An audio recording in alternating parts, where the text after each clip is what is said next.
G'day and welcome back to Reality Check. And this week I'm very excited to have our very dear friends Donna Leonardo and Jerry and John Tedesco, the Nightcrawler team, our favourite citizen scientists from Long Island, upstate New Jersey, the people who do all the fantastic work investigating anomalous phenomena around the very interesting approaches to JFK, New York. Guys, welcome back to Reality Check. It's good to have you back here.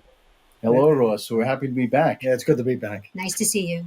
And at some stage, I've got to ask you about your take on the orb that Megan Orada described, our producer colleague who was in the Greek islands. And I understand you've got something to say about that. But I'm very excited to talk to you all about the ongoing work that you've been doing, because I know you've got three particularly interesting sightings cases that you want to talk about today.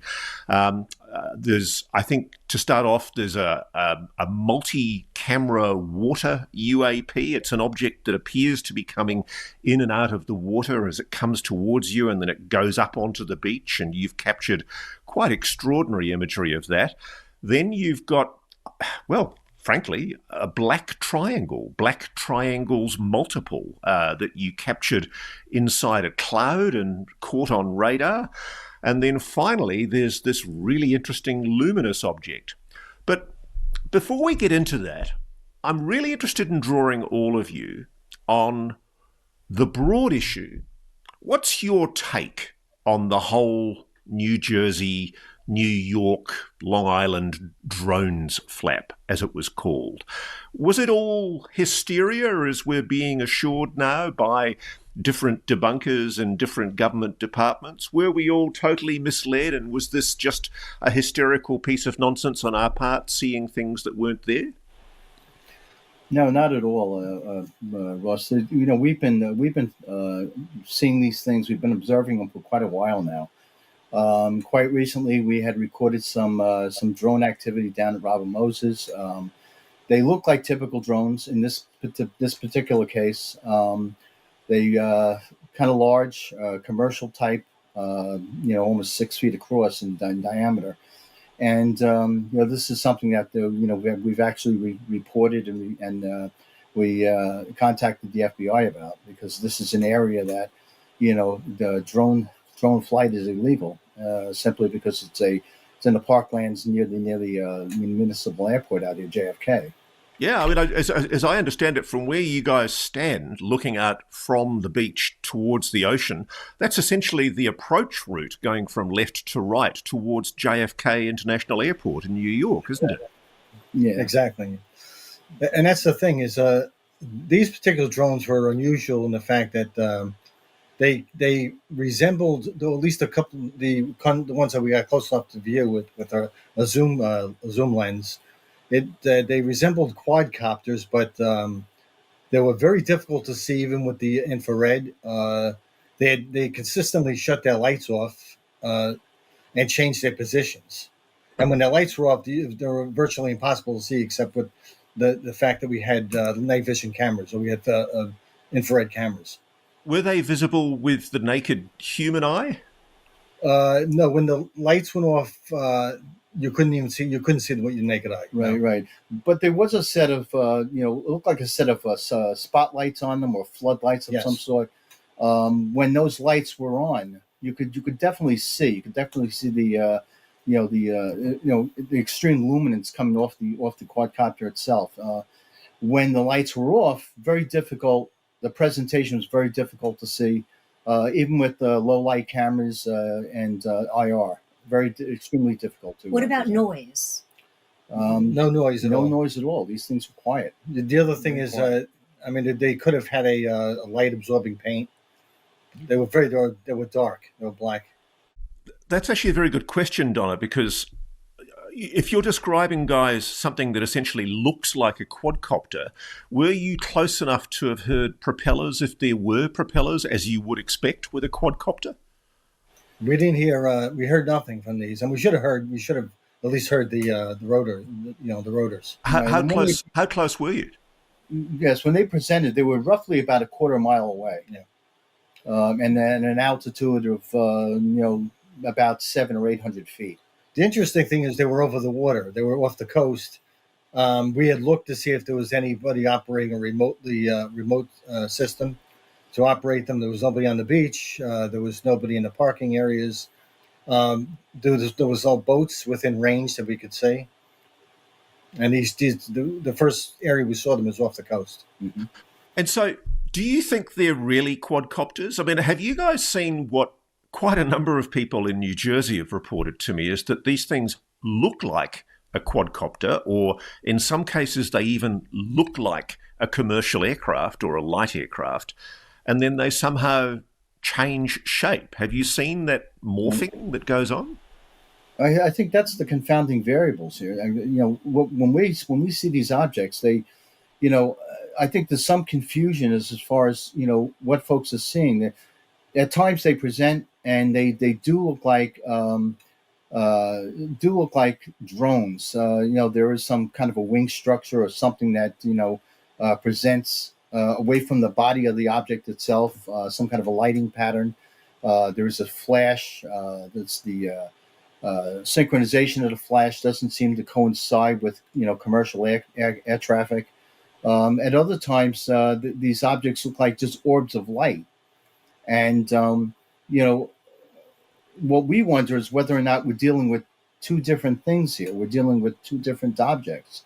The possibility that one is in fact some kind of a drone, some kind of a UAS vehicle, and the other being an orb of some sort, and it's some kind of surveillance operation. Possibly. Maybe they're surveilling these orb-like objects, which are very different. Well, that's one thing that has been suggested to me, is that there is a covert government private aerospace response deploying some kind of highly advanced craft in that area to monitor whatever these objects are that you guys are seeing.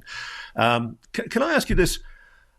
In any of the observations that you've made with these objects, have you ever seen one morph? Because multiple people have described to me, and in some cases sent me, imagery of objects that one minute looked like a quadcopter, and the next minute that same object seems to look like a very, very slow-moving and not quite the right shape or size 737 commercial passenger jet.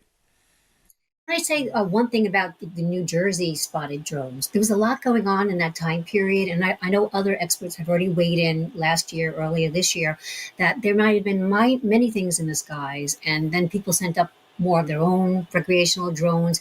Then you had municipal helicopters or craft up looking, plus other government craft. And so after a while, people were reporting seeing things and probably not aware that maybe some of these vehicles were quite ordinary. However, something that doesn't relate to like the sightings in Langley and Denmark and everywhere else all over the world, Germany, in northern New Jersey, right before the flap, there was a private company. I won't say the name. You might have come across it, everybody on X. I came across it and after the drone flap had started, and I just waited, but no one else has really picked up on this. There is a man, a CEO of this startup company. It's not a startup anymore. They do a delivery service. They're working in other states already where they deliver pharmacy items. They deliver food items.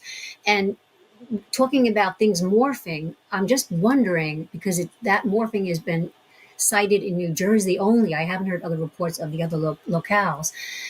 When this company delivers, they had a test facility ongoing during the flap in New Jersey somewhere, and I've not been able to find out where in New Jersey. But right before they started their testing in the New Jersey facility, the man posted, and it's still on X, there will probably be something to the effect there'll be UAP sightings now. And there was. And now the nature of how they deliver is there is this very small wing type of a craft that drops and releases a drone, and the drone then descends and makes a delivery.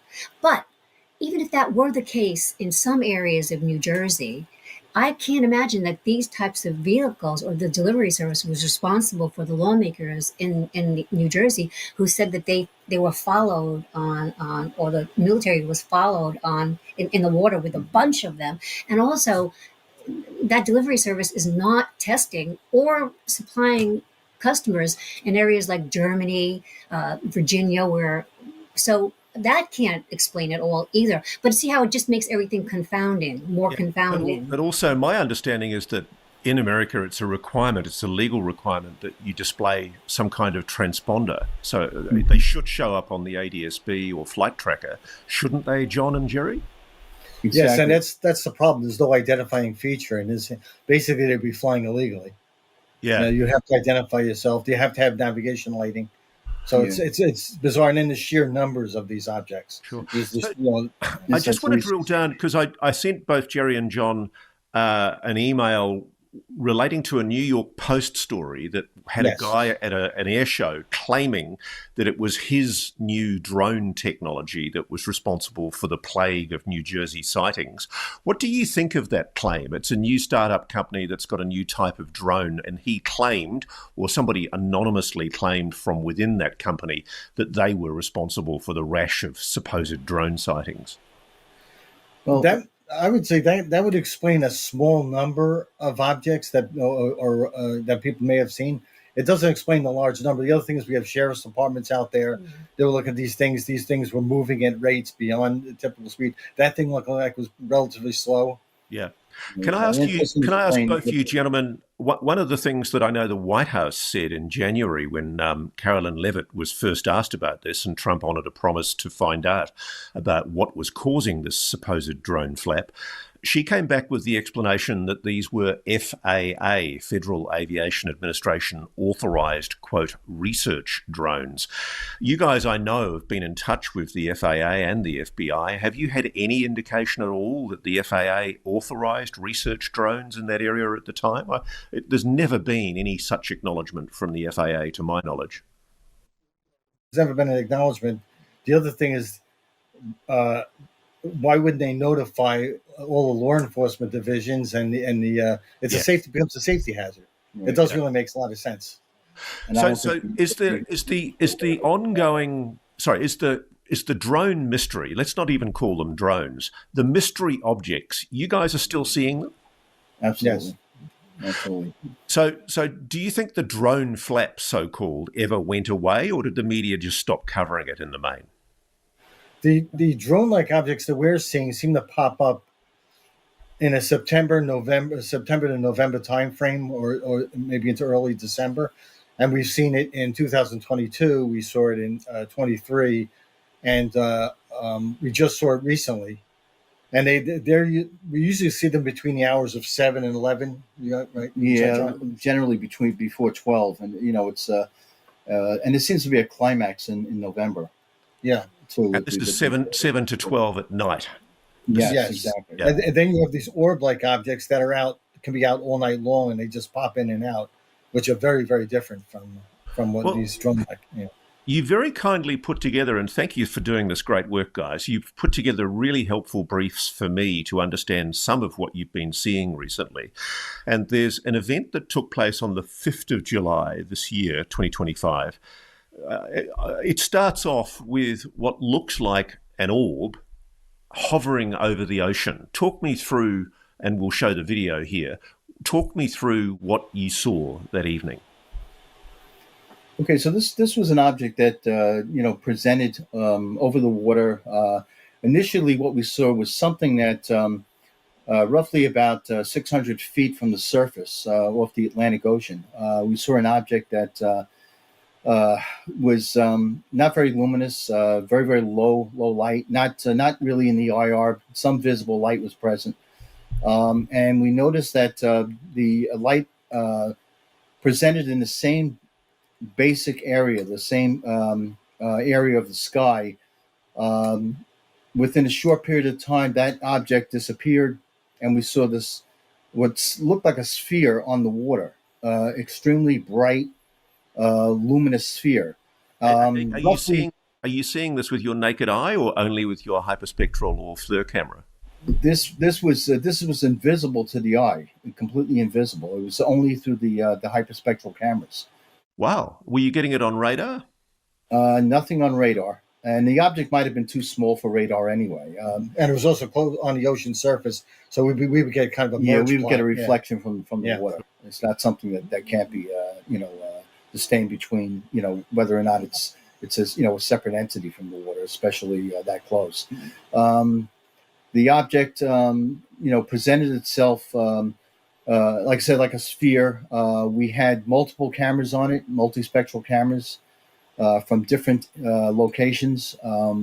Gerald was able to visualize it through a thermal camera, believe it or not, and he was able to see a very clear sphere, three-dimensional, that seemed to have some kind of a murkiness to it, or reflective activity from the water itself.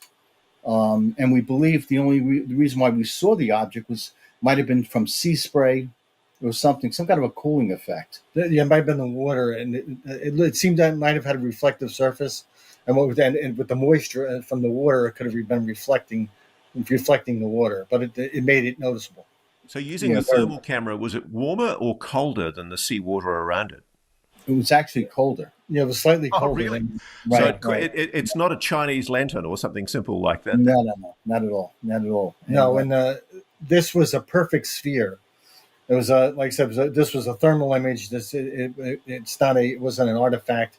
I was using a high-end thermal camera, a FLIR camera with 25 times zoom to look at it, and it was bizarre because it stood on the water on its end without being disturbed by the wave action of the water. Did it go into the water? In the video that you've sent me, it does look occasionally like it's gone into the water. Right, but with no disturbance of the water.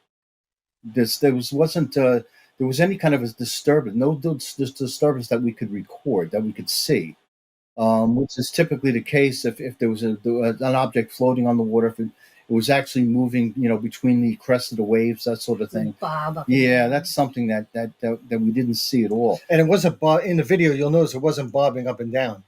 And it wasn't being covered by the waves. And the thermal too. I noticed it just disappeared, and then it was there. Yeah, I didn't see it. I didn't see it submerge. Right. So and which direction was the wind? Is it coming with the wind, or is it moving intelligently, directing itself against the wind? No. So this is the interesting thing. The wind that day was that particular time at night was moving in a northwest direction, and the object was moving almost due east. So it was moving against the wind. Wow. Exactly. And we should say it was stationary for a short period of time, and then it began to move to the east.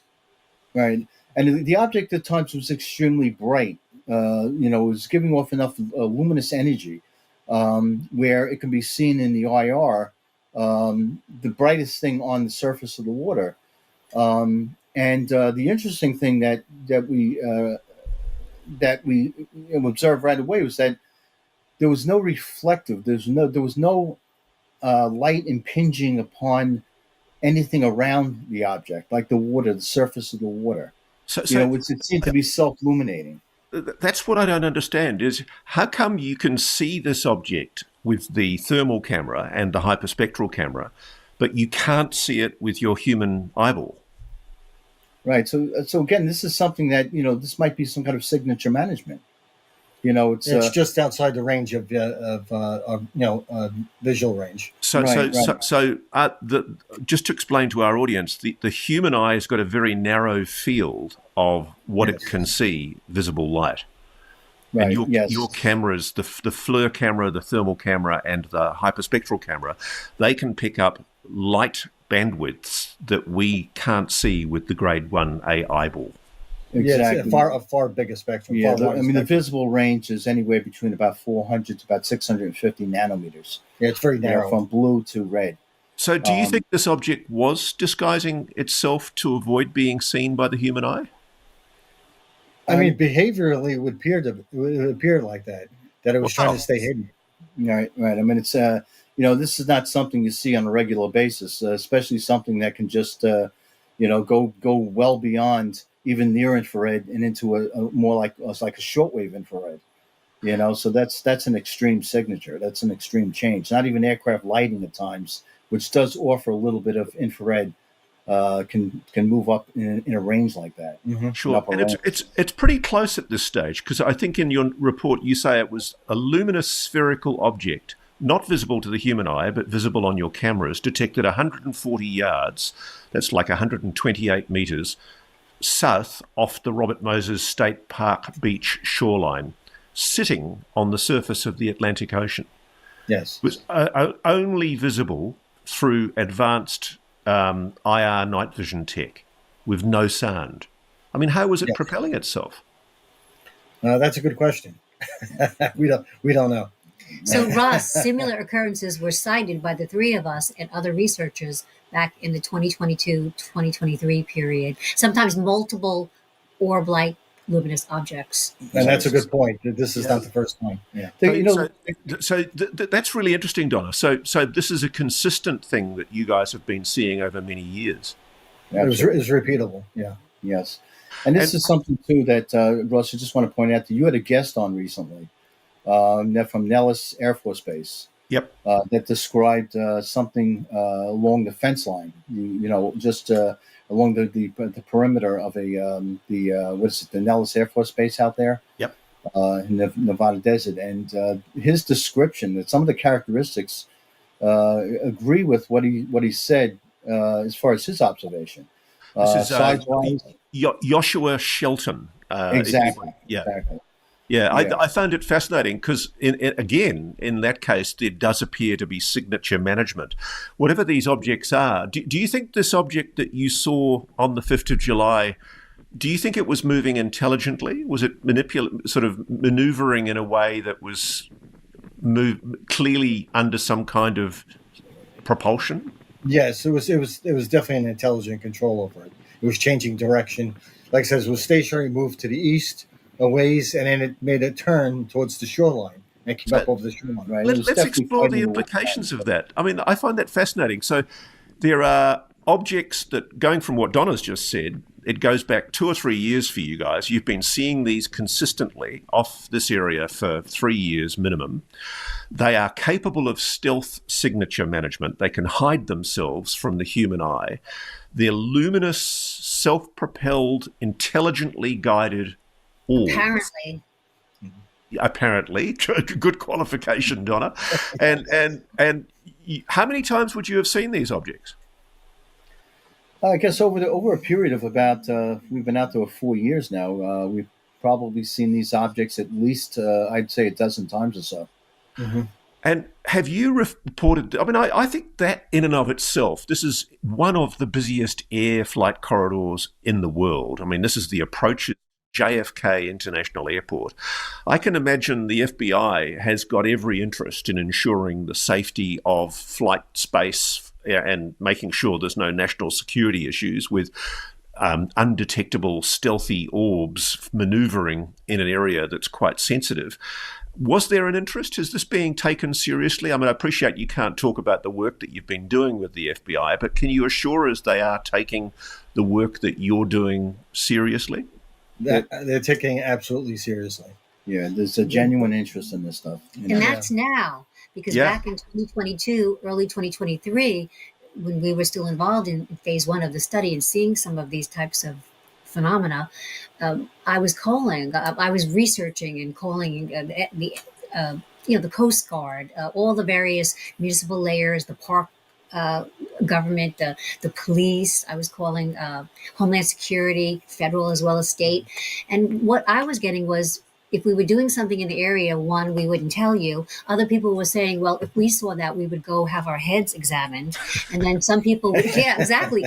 And some people even said, because it was during early 2023, this set of phone calls, some Coast Guard officials said, well, why don't you call Joe Biden? Because he's just been shooting them down, the Chinese balloons. So that's a real worry, though, isn't it? I mean, what you have as citizen scientists, you have discovered something that is operating with stealth, intelligently controlled, signature management, outside the range of visible light from the human eye, but you say it's a three-dimensional luminous object that is clearly maneuvering intelligently. I mean, I don't understand why that's not a bigger issue publicly. You would think it would be.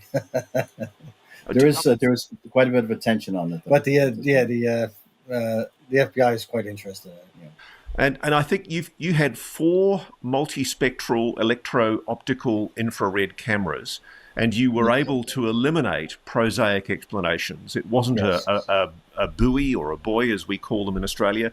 It wasn't a seagull. It wasn't birds, bats, boat lighting. It wasn't incoming passenger air traffic. You were able to use and check ADS-B flight tracker to make sure it wasn't that. It wasn't astronomical objects or atmospheric turbulence. It wasn't lens glares, reflections, bioluminescence, mirages. None of those explanations work prosaically. No, they were quickly ruled out. And we routinely go through that checklist. Yeah, and you're always checking both flight tracker and satellite tracker and making sure there's no boats on the water in front of you. Maritime apps too, yeah, absolutely. What do you think they are? We're not sure at this point. They're certainly bizarre. The reason that they're out there is kind of a mystery. It almost looks like a I don't know, maybe some kind of surveillance Operations, the shores. At first we thought this might have some resemblance. Exactly. Yes. We thought that there was some resemblance to the Boogosphere also. Even the way this one object presented itself. Yeah, it's funny you should mention that. I'm going to be interviewing Patrick Jackson, who has a very interesting theory. And I do think there is something to this idea that everywhere around the world, people are seeing these metallic spheres, or in some cases, as you see, luminous orbs. And it is reported consistently that these things are capable of stealth management. They're able to hide themselves from visible light for the human eye. This fascinates me. Is it a security concern for the FBI? Are they taking it seriously? Absolutely. Yes, absolutely. Absolutely. I mean, this is an ongoing, it's an ongoing thing with them. They're certainly very concerned about it. Our communication is, it's been ongoing. We pretty much present whatever our findings are. But Ross, sorry, Donna. Is it NHI or something along that? Well, I mean, the thing that worries me, Don, partnership testing of technology. Well, let's work through that.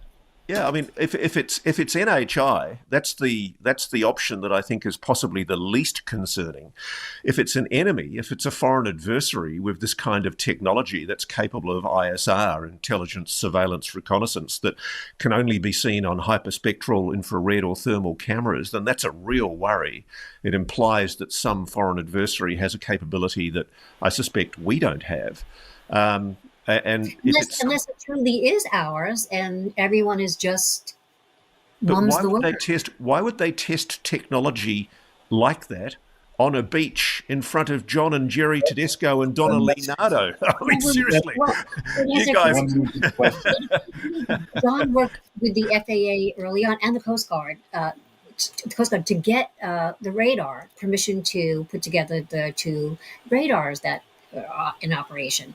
That tipped layers of government off that such a study, there would be people on the beach after hours in the quiet of the night for an extended period, serious researchers who are going to be eyeing the sky, looking for UAP or similar objects. So to me, my background as an investigator, that would be the perfect time for me to put a ruse into place and test technology. That's just one idea. I'm not saying that I'm leaning in that. I mean, the problem with that theory, though, Donna, is the guinea pigs. Would they really want their technology demonstrated as we're doing right now? If you're the US and you've developed luminous spherical orbs that can only be seen on hyperspectral or thermal or infrared cameras, would you want that being revealed by John and Jerry Tedesco and Donna on the... We figured it out. There are so many questions, and even Skywatcher, all the other groups haven't figured it out entirely either. And maybe they're using what is coming forward to one day cloak whatever the Yeah, technology is entirely. And wouldn't that be I, a great technology for the U.S. to have? Yeah, It's just an idea. I think the bigger the one problem is that then nobody told the FBI about it. Yeah, and the other, exactly. and the bigger Or issue I here, can tell you the FAA. My sources in the Yeah. FAA don't know anything about these so-called authorized research drones that the White House has referred to. But remember compartmentalization. As an investigator, I learned early on.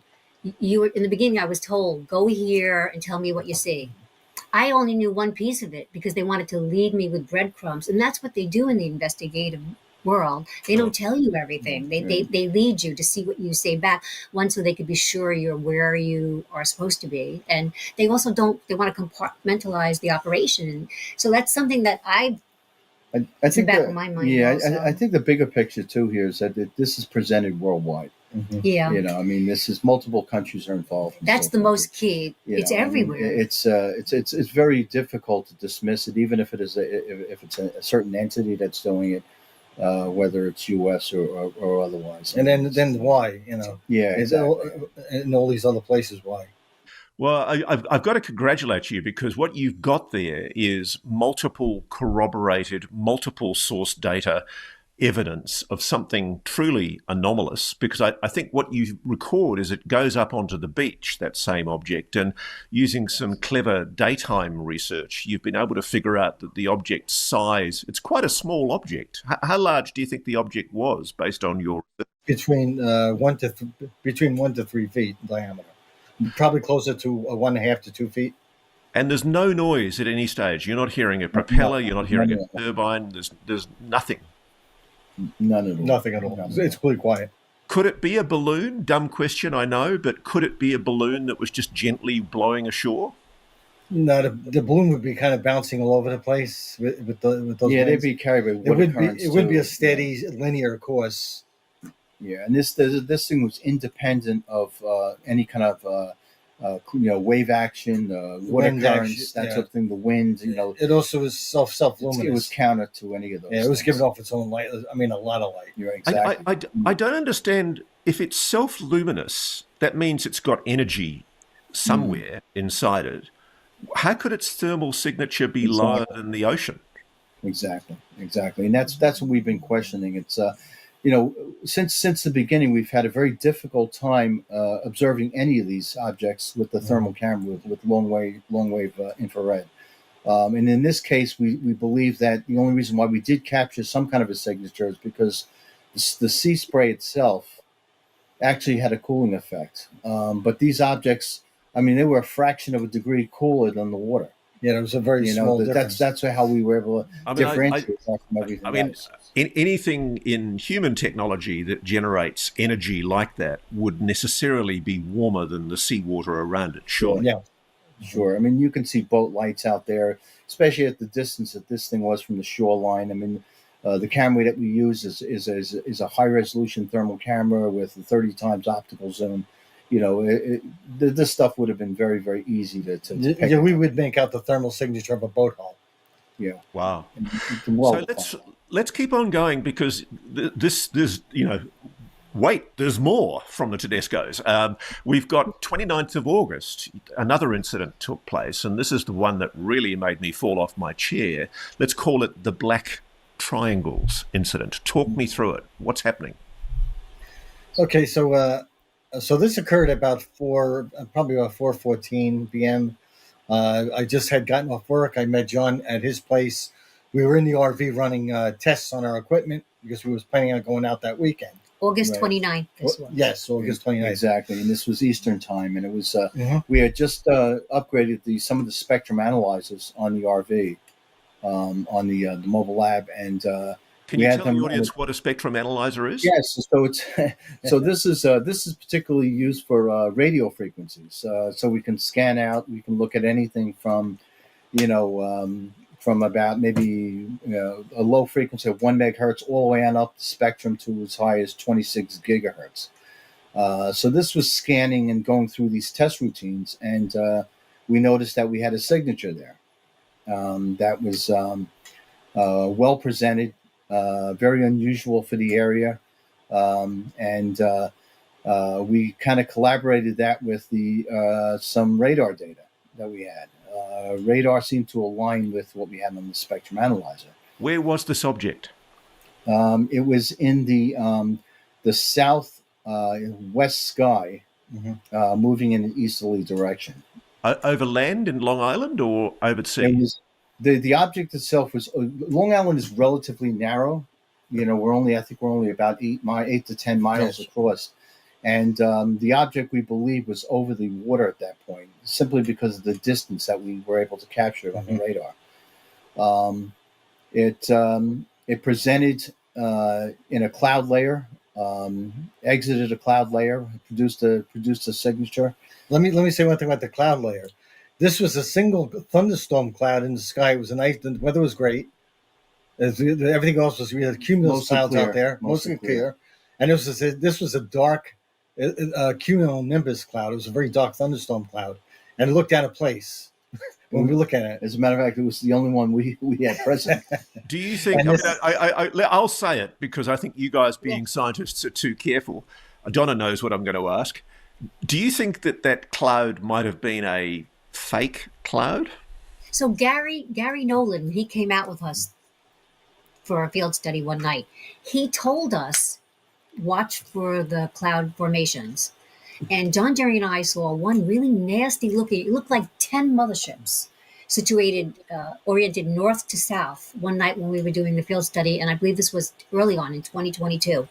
And it also was a clear night, but it just looked out of place. It was dark, there were lighted portions, but it was just so humongous. And we always remember that Gary had said, look at the cloud formations. Yeah, we definitely had some oddities out there. I've had multiple people have sent me imagery. There's quite famous ones on YouTube where you see what looks like a cloud, and it's shaped just ever so slightly like a disc or a craft, and it's got the fluffy edges of a cloud, and then it suddenly maneuvers and just moves away. And I sometimes wonder whether something or someone is using clouds as a form of stealth or signature management. That's a possibility. The other thing I would mention is, and we look at that. We look to see if it is a cloud. We use shortwave infrared, and which does pick up moisture. And it'll actually differentiate the precipitation in the cloud or the moisture in the cloud, so we know it is a real cloud. What did you do? Did you do that with this cloud that night at the 29th of August? Exactly.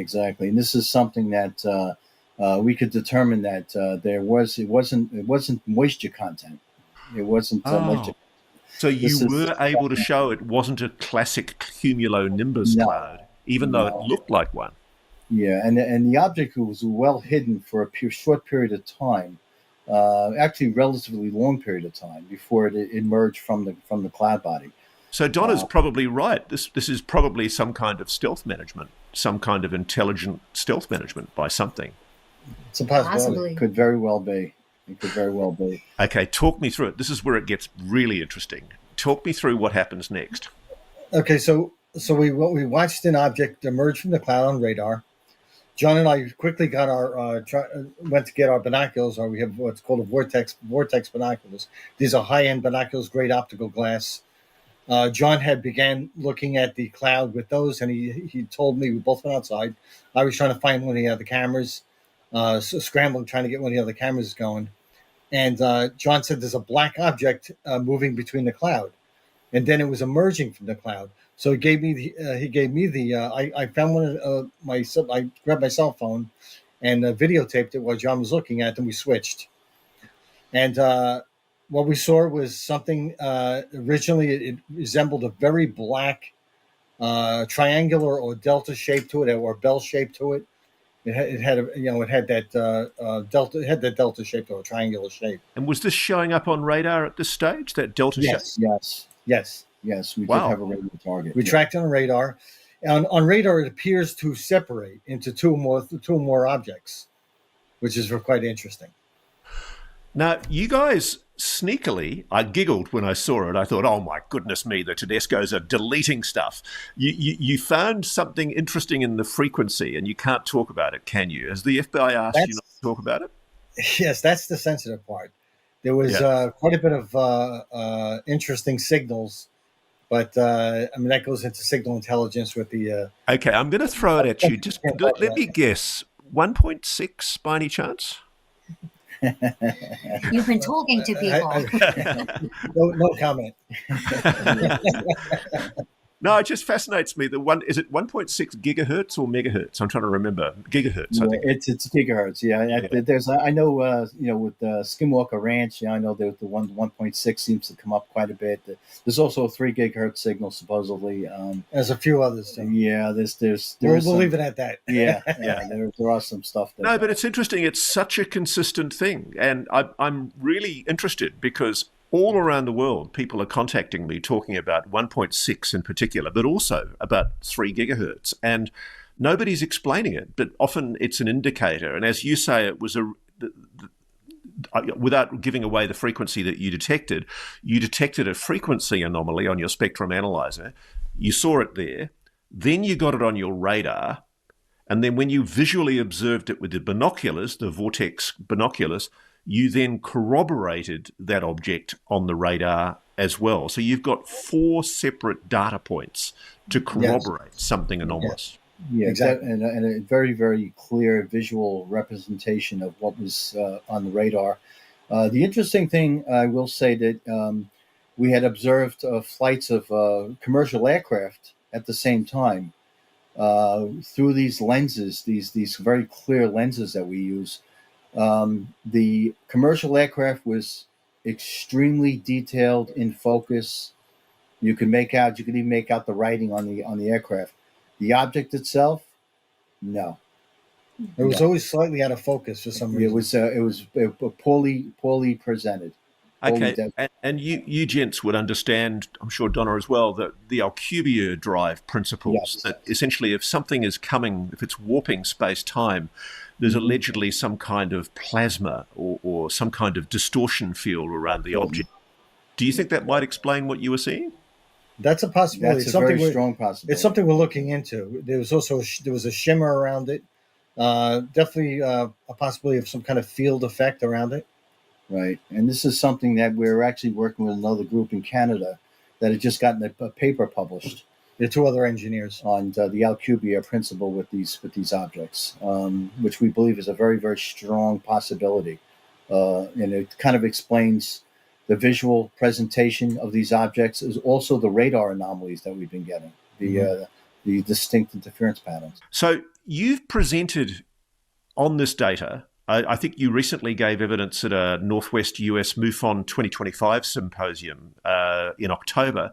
What was the reception? What's the scientific reception? Are you getting good peer review? Are people trying to find prosaic explanations for what you're offering here?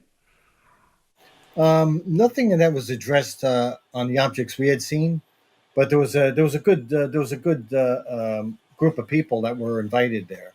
I mean, they had Dr. Avi Loeb on there. They had Dr. Rudy Schild, I think his name is, Frederick Udall, Dr. Keith Taylor. Of course, he presented with us, but it was a nice international representation of researchers. What I love about this is, just in the last week, of course, we've had Dr. Beatrice Villarol's extraordinarily interesting work with the geostationary orbit transients that have now been accepted for peer review. You, gentlemen, are in a position, I think, to publish. Are you looking to publish in a peer-reviewed journal the work that you've done? Yes. We have 2 peer-reviewed published data sets when we were originally out, and then we published a paper on these on these interference patterns we were getting on radar and these long delay echoes, and we were suggesting the possibility of an Alcubierre type warp drive as a possibility. The thing that intrigues me about this 29th August incident, the black triangle coming out of the cumulonimbus cloud, or apparently a cumulonimbus cloud, is you also reported anomalies with your radar tracking. Can you talk me through what happened?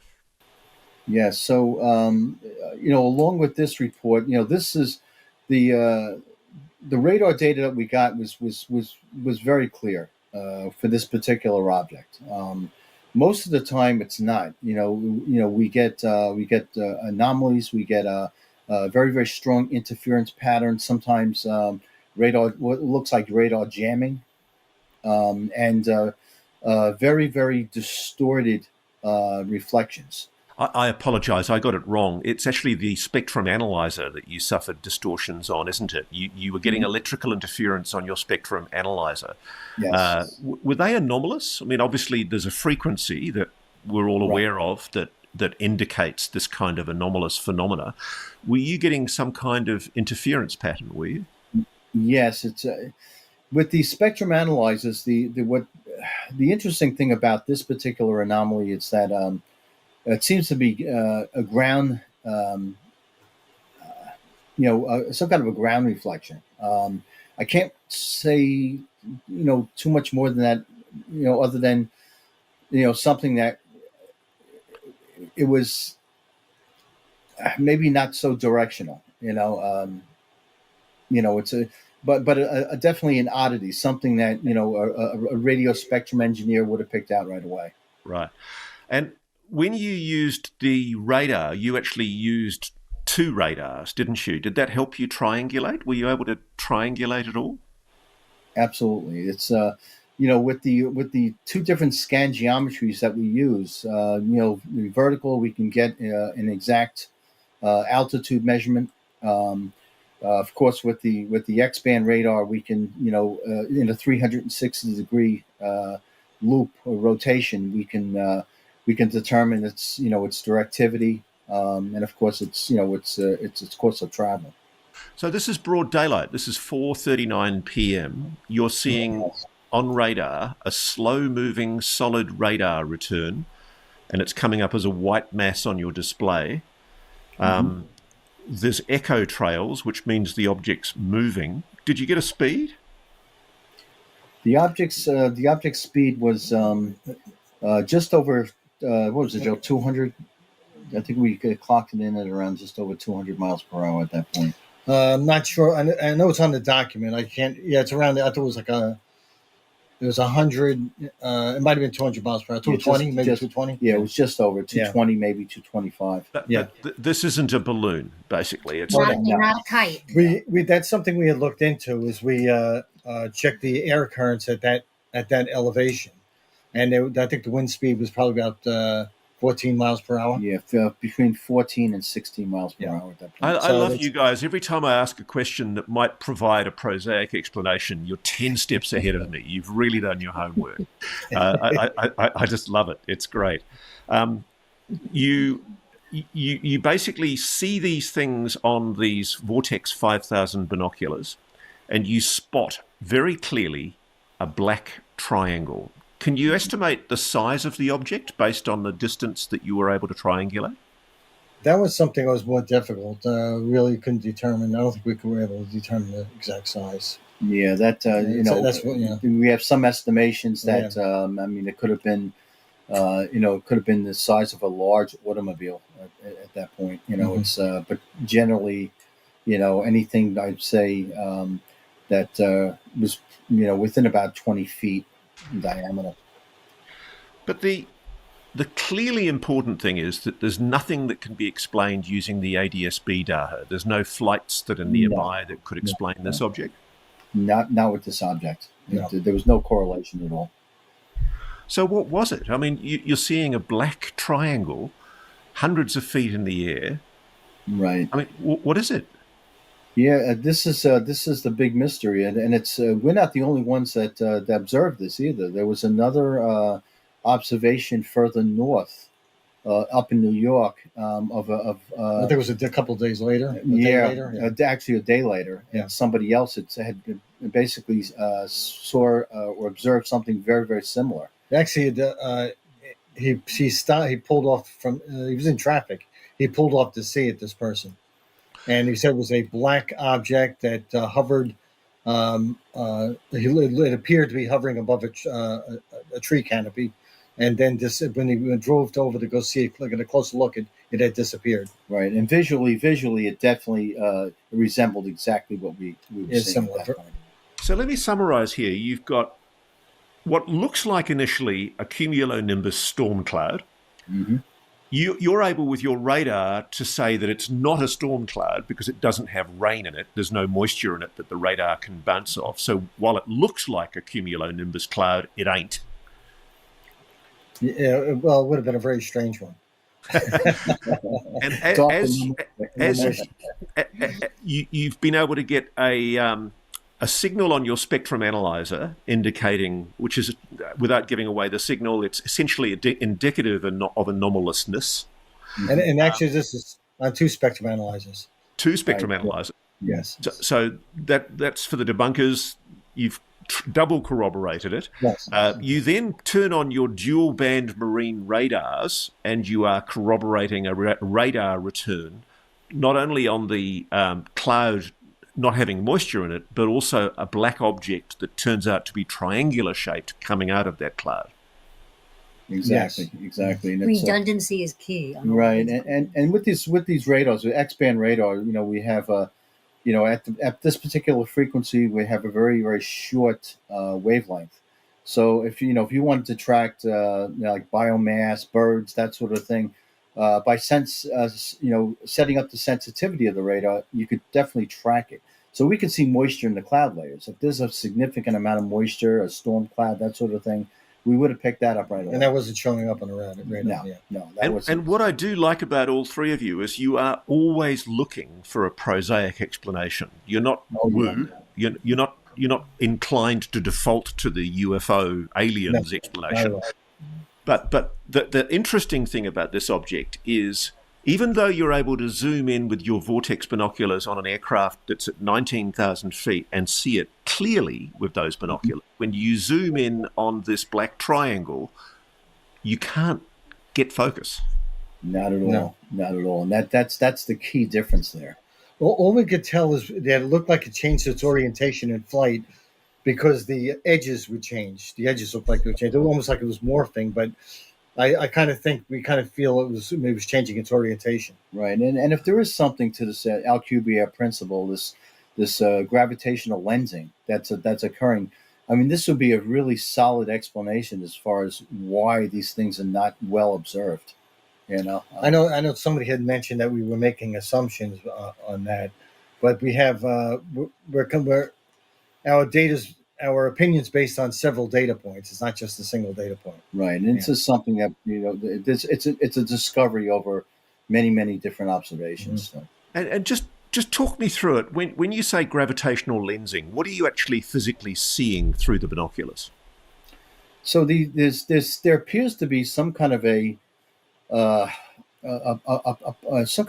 pattern of distortion around the object, almost like a shimmer, right? And sometimes this can be also be picked up in a thermal camera. Mm-hmm. You'll see there are definitely differences from the environment around it, temperature differences.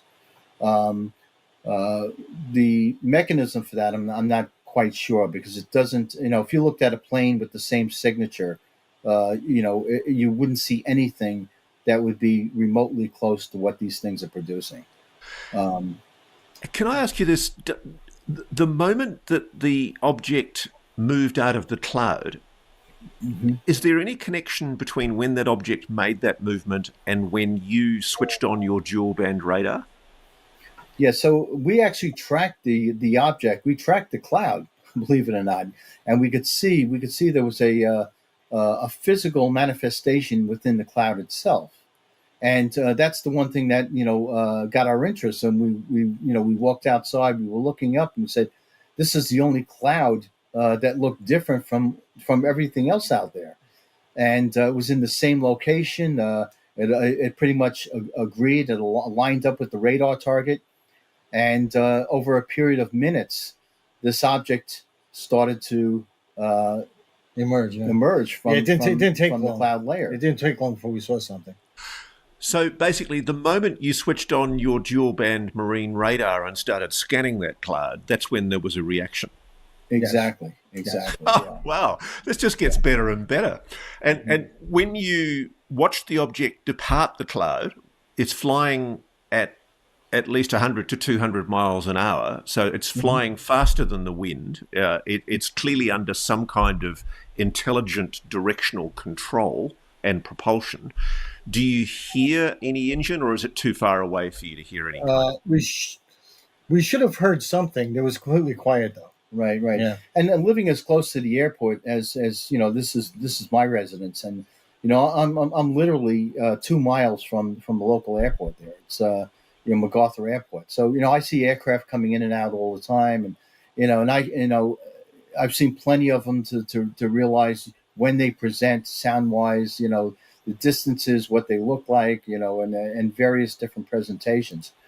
This object certainly didn't align itself with anything prosaic. This stood out as very strange. Okay, so we've done 2 objects now in your list. There's one more to go. But clearly, something demonstrably anomalous in each of these examples is operating intelligently and appearing to be conducting. You're looking at it, but it's looking at you. It's doing ISR. It's surveilling you. That's the interesting thing, because the fact that it appeared where we were, and the fact that sometimes they seem to appear directly in front of us, or where we move our location, is quite interesting. And Jerry and I were just speaking before this meeting how sometimes he'll have an impulse to look, and I have had an impulse to open my eyes sometimes in the middle of the night, and sometimes it's like we're being summoned, and we just instantaneously look and see. Now, So people might scoff at what you're saying, Donna, but I've actually seen that happen. I've had people who are purportedly of psionic ability say to me, "You're going to see something. You're going to see something tonight, or you're going to see something this evening, and it's going to look like this," and it's happened. Do you think that whatever the phenomenon is, it's manifesting itself to you? That's a really interesting. Could be communicating. Yeah, because each one of us have had, what we call this hitchhiker effect. Each one of us has seen something, after being out there a while. And this predates the study, though, but is more so now since the study. Yeah. Right. Absolutely. And the other thing too does that not freak you out a little bit, Donna? The idea of these objects following you home? Absolutely yes. not. One time you said on the show when John and Jerry were showing you a video, was that Donna that I heard saying, "I hope we don't get taken"? No, we were out there saying, "We want you to come here. We want, I want to be with them when they have another close encounter, and we want to be taken. We want that. We want that experience, because what better way to research this phenomena than to become a part of it like that?" Well, make sure you But bring we're back not scared. make sure you bring back John and Jerry the plans for the Alcubia. Yeah, John and I have a different attitude. We don't want to be. That's not true. John was very brave. He also wanted to be taken. Okay, so let's go to the 4th case, 4th of July, and I guess a lot of people, as soon as they hear the date 4th of July, they're going to say, "Look, this was fireworks, or it was some kind of Chinese lantern." But on the 4th of July, Sharon Tedesco, whose wife was that? Yours, John, or Jerry? That's Jerry. That's me. Yeah. Sharon saw a large luminous object. Tell me more. What happened? Yes, this was in the I think it was the towards the southwestern sky. We look at a fireworks display out there. It's towards it's the Farmingville area of Long Island. It was probably close to 8 o'clock at night. She saw a light that at first she thought it was a firework, but then the light was heading towards it, coming in our direction. And she tapped me on the shoulder and she says, "Doesn't that look weird?" So I looked at it and says, "It's probably a plane." I waited until it got a little closer. Didn't notice any navigation lights. Noticed it was a very red, fiery red. As it got closer, we took our cameras out. Both I took out my cell phone. I have a good camera system on the cell phone. My wife took out her digital camera, and we both filmed it as it went more over towards the zenith, but off to the right of us where we were parked. And so this is over land in Farmingville, New York? Yes, this was over land. And now, just to devil's advocate, I think you actually acknowledged in the report that you wrote to me, you acknowledged very candidly that there was a fireworks display at Farmingville, New York. Yes. Could this have been fireworks or a Chinese lantern? No, this was self-propelled, it was, the lighting on it was as bright as probably brighter than an airliner. An airliner, you have 600-watt lights on it. This is probably brighter than 600 watts, but the light, the light didn't hurt your eyes. But it was a bright red object with an orange interior. The center of it was more white. As it went overhead, I saw what looked like borders or divisions on the bottom of it, which I couldn't quite make out. You described some kind of structure underneath. Yes, it looked like it was a divided structure. Probably some parts more were embossed or they were raised. So Any noise? No noise at all. It was completely quiet. How high was it off the ground? Would you have expected to have heard it if it was propellers or a turbine? I estimated it to be between 500 to 1,000 feet off the ground, probably close. So to you should have heard it if it was props. Oh yeah, absolutely. Yeah. And this was probably about the size of probably a small car, the size of a car. Was it cylindrical? It had an oval shape to it when it went over, but as it passed us, it assumed a round, very spherical shape. And in the videos and in the photographs, if you look at those, you could see that it was emitting some kind of vapor, trailing vapor as opposite the direction it was headed. It was headed north towards another fireworks display. It made a slight turn to the right, and then we lost sight of it. And then what was the interesting thing is the same thing repeated again with another object or the same object taking the same path just minutes later. So what was it? What's your theory about what it was? I have no idea. It was very strange looking. It did look like some of the fireball-like orbs we were seeing off the coast from time to time. Right. But this one I had a much closer view of it. Right. I think there was another witness further north also. Yes. That saw the same or similar object. So I did reach out to the FBI. Of course, they have a report. We did talk. They had gathered a report from New Fork, which tracked another witnesses further up north, upstate New York, which would have been the same path this object took going north. It was an area called Burnt Hills, New York. Can you just explain to me, I know why, but just for the benefit of our audience, why is the FBI, as a federal law enforcement agency, taking such a close interest in the issue of unidentified objects hovering in secure airspace in and around New York, New Jersey? What's the issue with the FBI? Their primary issue is national security. Is it a safety concern? Who's flying them? And the fact is, nobody knows who's flying them, including the FBI. Right, and it's still their day jobs are still domestic, And it's funny because that's the thing that I don't understand is why the news media in the main has bought into the explanation that all of this was just hysteria. I noticed that a well-placed article in a stooge journal, the Wall Street Journal, recently suggested that the whole drones flap was just a hysterical reaction to known aircraft. And the same line's been peddled for all of the sightings across Western Europe, Denmark, Norway, France, Germany.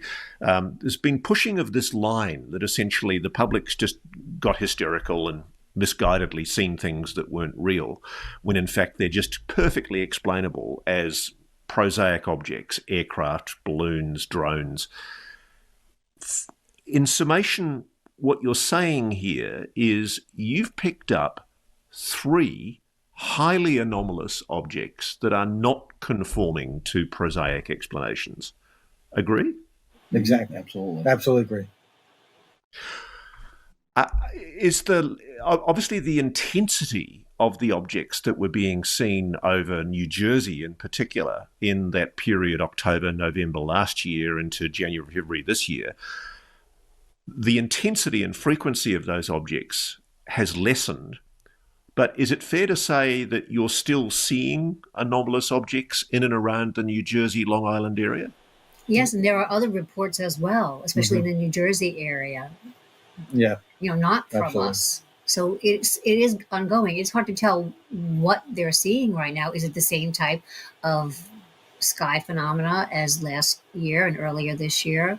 I'm not sure about Yeah. that.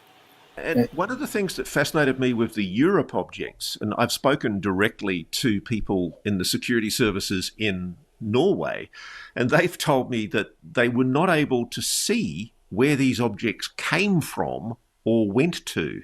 Often they literally just appeared over a secure civil aviation area, so like an aerodrome or a major runway. Is that what you're seeing? Are you able to track these objects to and from? That's very consistent. Most of the time when we see these objects, they just appear. They suddenly appear. We don't see the source of where they're coming from or where they're going. Which They seem to appear implies and then disappear. Mhm. which implies very strongly, doesn't it, that they're using this stealth management that you've referred to earlier. They're able to, in some cases, keep themselves off radar and out of sight of the visible spectrum for the human eye. We believe that. Yeah. Exactly. And the other thing too is, again, to go back to this, differentiating, what we're seeing. I think folks just put everything together. Whether it's these drone-like objects, and they would seem to have a time frame when they present in some cases, and then we have these orb-looking objects that seem to be present all the time. They're just out there. And that's why our rationale, our reasoning was that, that this, maybe this is some kind of a surveillance operation, of these drones, because All they of the do drones of these objects. of the objects, Yeah. drones being used for these objects, and of course there's some stealthy technology for the drones too that we don't really understand. And that You know? raises questions about who the source of these drone-like objects are, and it could be something out there. Gabreski Airport on Long Island, Eastern End. You had John and Jerry on your show right after that mini flap. So somebody was sending up Sikorsky helicopters because one came very close to my house. I've never heard such a thunderous noise before. It was in the midst of that flap. John and Jerry had been out at Sikorsky Airport just a few days before, and I went to the app to check ADSB to see what was in the vicinity, and I didn't see anything yet. But then by the next day, when I was able to check again, I was able to confirm that what I saw and heard. And I opened my front door, and I felt like I could reach out and touch it. And what I saw was, it looked like a moving train because it was that massive. And I saw a red and green light on the back, but I saw this big, to me, I would say it was round, white, brilliant light on the front. But it was so big, but it was so close and so thunderous. And when I did some research on YouTube, what do black helicopters look like at night? What do they sound like? I was kind of disheartened because I was hoping that that big round orbular type of phenomena I saw on the front, towards the front, was really the helicopter chasing this orb. But as it turns out, and I didn't have my night vision camera. I was just looking with my eyes. What it ended up being potentially, I think, is that people say that these black helicopters, they do put on, sometimes when they're working together, one or two, they'll put on the front lights, and then it will have that rounded, very bright look. But the thing is, my main point about this is Gabreski Airport was concerned enough to have black helicopters up. And this was right around the same time as the New Jersey flap. Right, and at that time they had a large number of those. And this incursions. helicopter came from 17 Gabreski plus, Airport. yeah. I was able to track, it came from Gabreski Airport, went down to the Atlantic Ocean, a little bit out east from where we are now, and then it headed back towards like north of my area, so close to where we are now, then headed south, went right by one of the main streets near my home, which is why I could hear it so well and looked out and it looked like I could reach out and touch it. It was so massive. But I couldn't see the black part, right? I couldn't see the shell of the airplane. I only saw lights. And then it went out east and went again to the Atlantic Ocean, and then went near Don's house. It went to around MacArthur Airport. And I don't know what it did then. It circled back someplace else. But something was going on, and it's not just, as you said, it's Europe, it's New Jersey. Right, it's and just to add to everywhere. that is when we had the observation with the black triangle. we had ADS-B data that showed a number of Sikorsky aircraft tracking along the coast during that time that we observed the Black Triangle. Interestingly enough, when we went to do a replay, those aircraft were no longer there. They weren't recorded, and so you saw them in real time on ADS-B, but they were taken off the data subsequently. You have the data stream later, recorded data stream later. They were no longer there. It appeared that it might have been trying to follow this thing. Yeah. Wow. Quite a few. Look, the plot just gets thicker and thicker. I mean, the thing is, I've learned now not to accept the official assurances that this whole drone flap was hysteria. Because from the evidence that you guys are collecting, it's quite clear there is an ongoing, legitimate scientific mystery. And full marks to the three of you for pushing for answers. I'm so delighted to hear that the FBI is taking this seriously. Can I ask you both, without giving away essentially the details, if you like, of the FBI investigation, what do you think they're going to do with this data that you're providing them? Oh boy, I know they're trying to find answers. they're trying to understand what. Yeah, we know they're serious about finding answers to it. You know, I'm not quite sure that there is a full understanding as far as what it is, what they're dealing with. I think that's the part of the problem. So why are we being gaslit? Why are the public being told that they were hysterical, that these were prosaically explainable objects, that it was just nonsense, these were drones, or they were people responding to speculation? Why are we being gaslit like that when it's quite clear the authorities still have no idea what these objects were or are? But I think the public helped make that happen. It played right into government's hands. They want to secret things. They don't want things out in the public, potentially, no matter what it is, whether it's NHI or a secret program of some kind. And so by the public's giving attention to people's sightings, and then more sightings, and then the local governments send out vehicles, and then the federal government sends out vehicles, and then the government is able to sit back and say, well, see, it's just a flap, a nonsense flap, and the public's going crazy. That's just a regular helicopter. That's just a regular plane. And so the whole notoriety of these situations plays into the government's hand, and then they could sit back and say it was nothing, and then we get no further into finding out what it could have been. I'll tell you, I think it's very insulting to the public to accuse them of being that stupid not to be able to recognize a plane. New Jersey has a lot of air traffic. People see air traffic all the time. They didn't just suddenly become confused about what they were seeing in the skies. Exactly, yeah. And that's exactly what a policeman from New Jersey said to me only 2 days ago. I asked a local policeman in New Jersey, "Are you still seeing anomalous objects?" And he went, "Absolutely. They've never gone away." And they've been frustrated. The sheriff's departments over there were frustrated that they weren't being heard.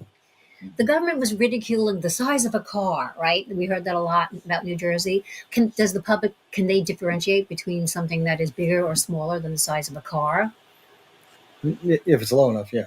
Yeah, and there's certain reference markers too. In some cases, I know there's a sheriff out in or Nebraska, Grooms, Chris Grooms. Yeah, Chris Grooms that was able to reference a building where this object seemed to be very, very in close proximity, and he was able to give a size and so forth of the object. Was there anything about that building that was distinctive? Because that was my next question. I was going to wrap up and ask, are you able to find a nexus between where these objects appear to be conducting their ISR, their intelligence, surveillance and reconnaissance, and anything on the ground? Because, of course, during the New Jersey flap, it was the Picatinny Arsenal where obviously a lot of ordnance is stored, including, I guess, quite possibly nuclear weapons.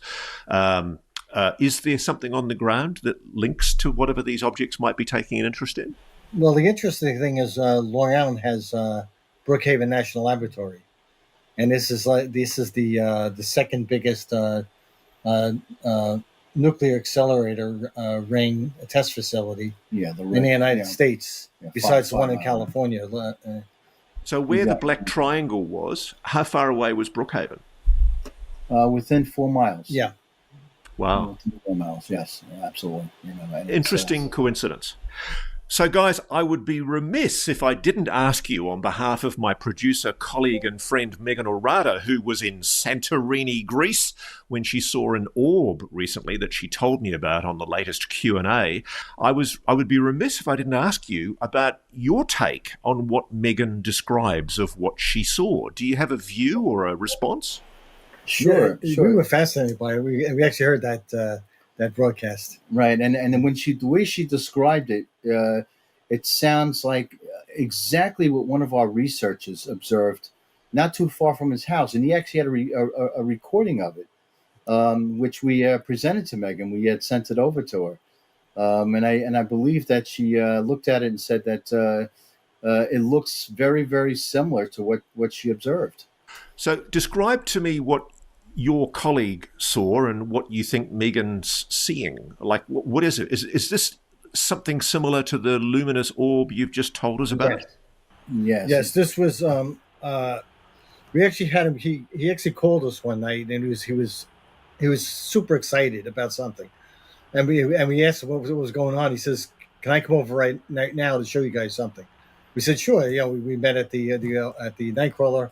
And he brought the memory stick of his IR binoculars, and what he filmed was an object that he says it looked like he's an astronomy buff, so he looks at the sky often. He saw 3 stars in the sky, and he thought they were stars. He says 2 of them scattered, 1 dropped, and the one that dropped headed towards his house. And he says before he knew it, it was just above the treetops. He ran as quickly as he could to get his night vision binoculars, and he filmed it going across the tree lines. So is he seeing it with his own grade 1A, A1 eyeballs, or is it only visible with the... He was able to see this with his eyes and of course with the IR camera. So just like Megan did, she saw it with her eyeballs hovering over the ocean at Santorini. And some people have described to me that these orbs, they've almost got like a yolk, a kind of a middle sphere in the middle of them. Right. And it's a perfect sphere too. There's a very defined outline around this object. It has it's not well defined, but it gives off white light, the way she described it. And the video that we have with what he had recorded, the object basically had moved, like Gerald said, between trees, and you could see him rushing around, running off to the side of his house, trying to capture this thing, and you could see as it was moving across the sky, and then suddenly the object just faded out. It completely faded out. It was like it wasn't even there. And interestingly, he wanted to film. There was a full moon out. He wanted to film the moon to show us that that it wasn't the moon. That it was 2 different objects. Right. And this thing was almost the size of the moon. Right. If you were observing the full moon at that time, yes. If visually, it looked almost the same size. Yeah. So you can't think of any prosaic explanation for what either Megan saw or for what your colleague saw. No, and she's seeing pretty much what we've been seeing off the coast of Long Island, and that's pretty common, is these orb-like objects. Well, that just underlines that what we are seeing, what we're describing, what people are seeing all over the world is truly an international phenomenon. It's not something localized. Absolutely. And like I said, and some of these objects will present in such a way that they're well defined. They give off a almost like a kaleidoscope appearance of color, and you'll see very defined blues and reds in here. And we're looking at that and we're saying we believe it's some kind of gravitational lensing that's causing it. Where as the object rotates towards you, its blue shifts, and it rotates away, it goes to a red shift. So you're implying you think it's NHI. That's what we believe. Either that or some very sophisticated technology maybe reverse engineering. Nobody's sharing it. But it's certainly anomalous what you're seeing. Yes, absolutely. This is not something. I mean, you'll see a glinting star, that sort of thing. A shimmer to it, but nothing that presents as these objects do with this incredible chroma display. Yeah, it's a full chromatic display of colors. That's rotating. They rotate. And do you think? I just wonder. Do you think it was entirely coincidence that Megan and her husband are the ones that saw it? Do you think it sought her out because it knows who she is and what she's been doing? I mean, am I pulling a Well, long bow here? we are seeing a pattern of people who take an interest in this getting, whether it's imprinted on them or whatever way they maintain this psychical link. And it sounds like it was relatively close to her. I mean, the way she described it, it sounds like the object was, within a quarter of a mile from where she was viewing it. It's intriguing, isn't it? That idea that the phenomenon may well be trying to twig the awareness, the consciousness of people that are taking an interest in it. Could very well be. Could be some kind of entanglement. I don't know. Well, it raises more questions than it answers. Donna, Leonardo, John, and Jerry Tedesco of the Nightcrawler team, I take my hat off to you guys once again for providing us with compelling, insightful, corroborated data that I think adds to the mystery of whatever these phenomena are. Thank you so much for joining us. Thank you, Ross. Thanks for your coverage. We appreciate it.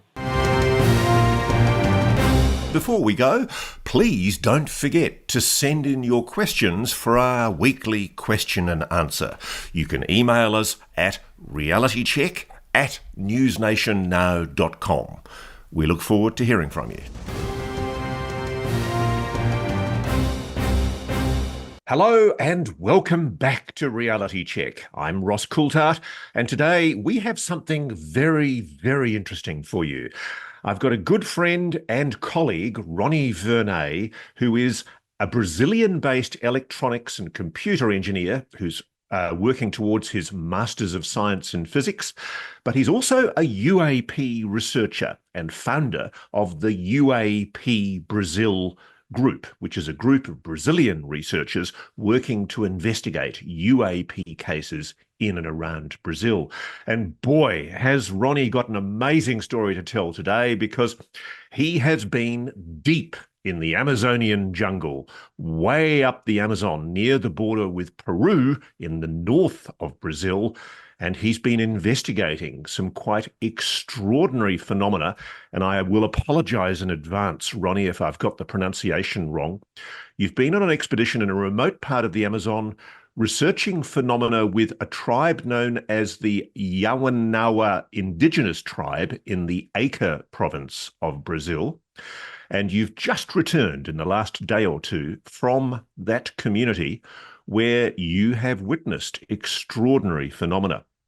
Now, before I bring Ronnie in, I just want to set some background to what we're talking about here, because this part of South America is a real UAP hotspot. I'm hearing that from people in Washington, and I'm hearing that from Ronnie and his friends. And Ronnie's research was prompted by a long history of unexplained UAP incidents reported since at least the mid-1970s. In 1977, there were reported UAP incidents in Para and Maranhão states. I think that's in Brazil. There were multiple reports from several of the province's coastal cities. Hundreds of people reported being hit by light beams emitted from UAP, especially around the city of Colares.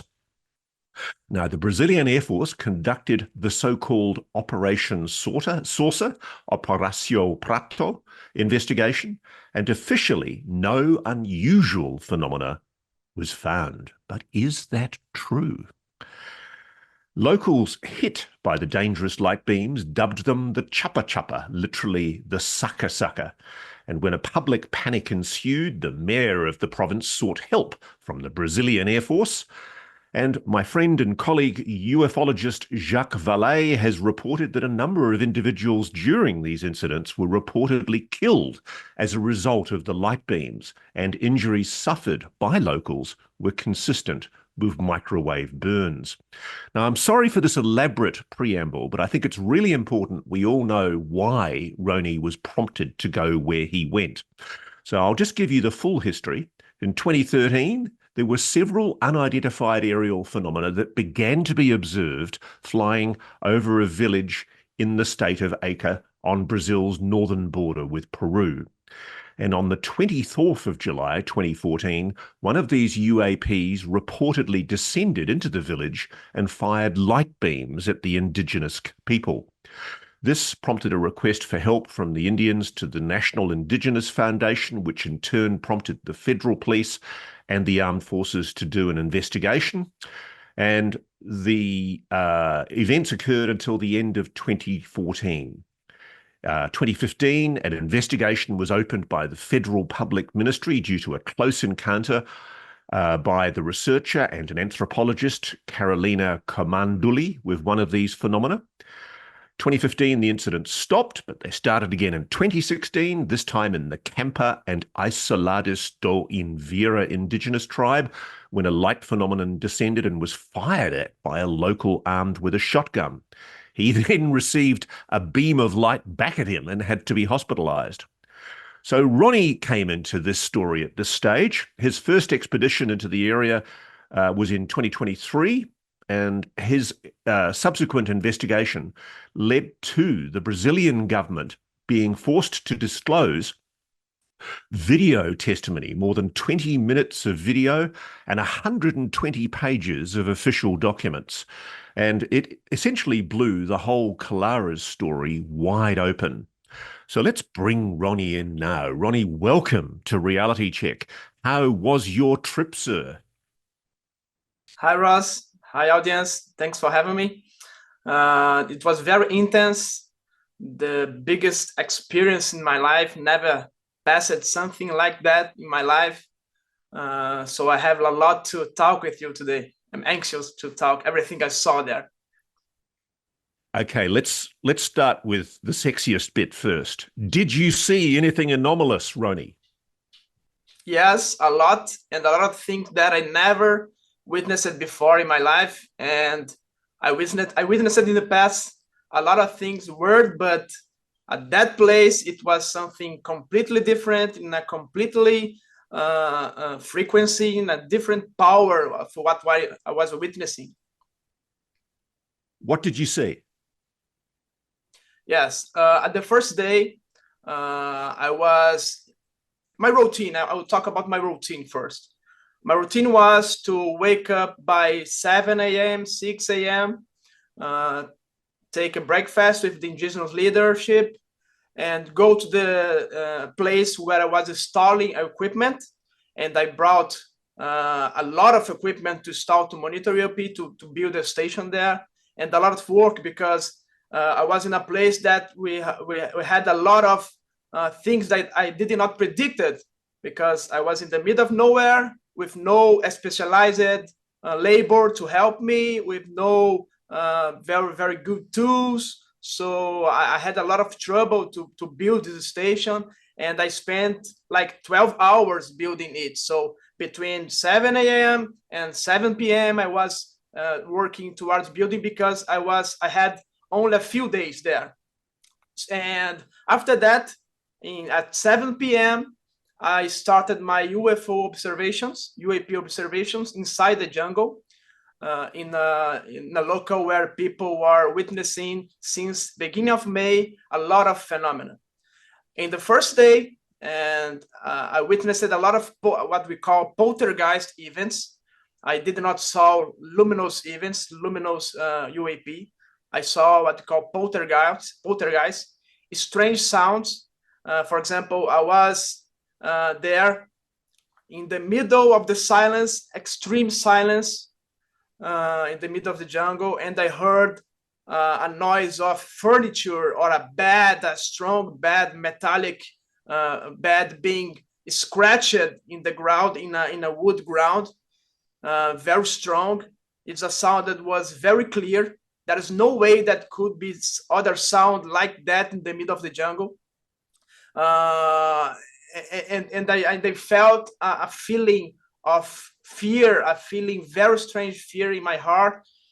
And immediately I talked with the indigenous boys, and the one of the good points of the traveling is that every night an indigenous boy approached me and said, "Ronnie, can I go with you? Can I go to observe with you?"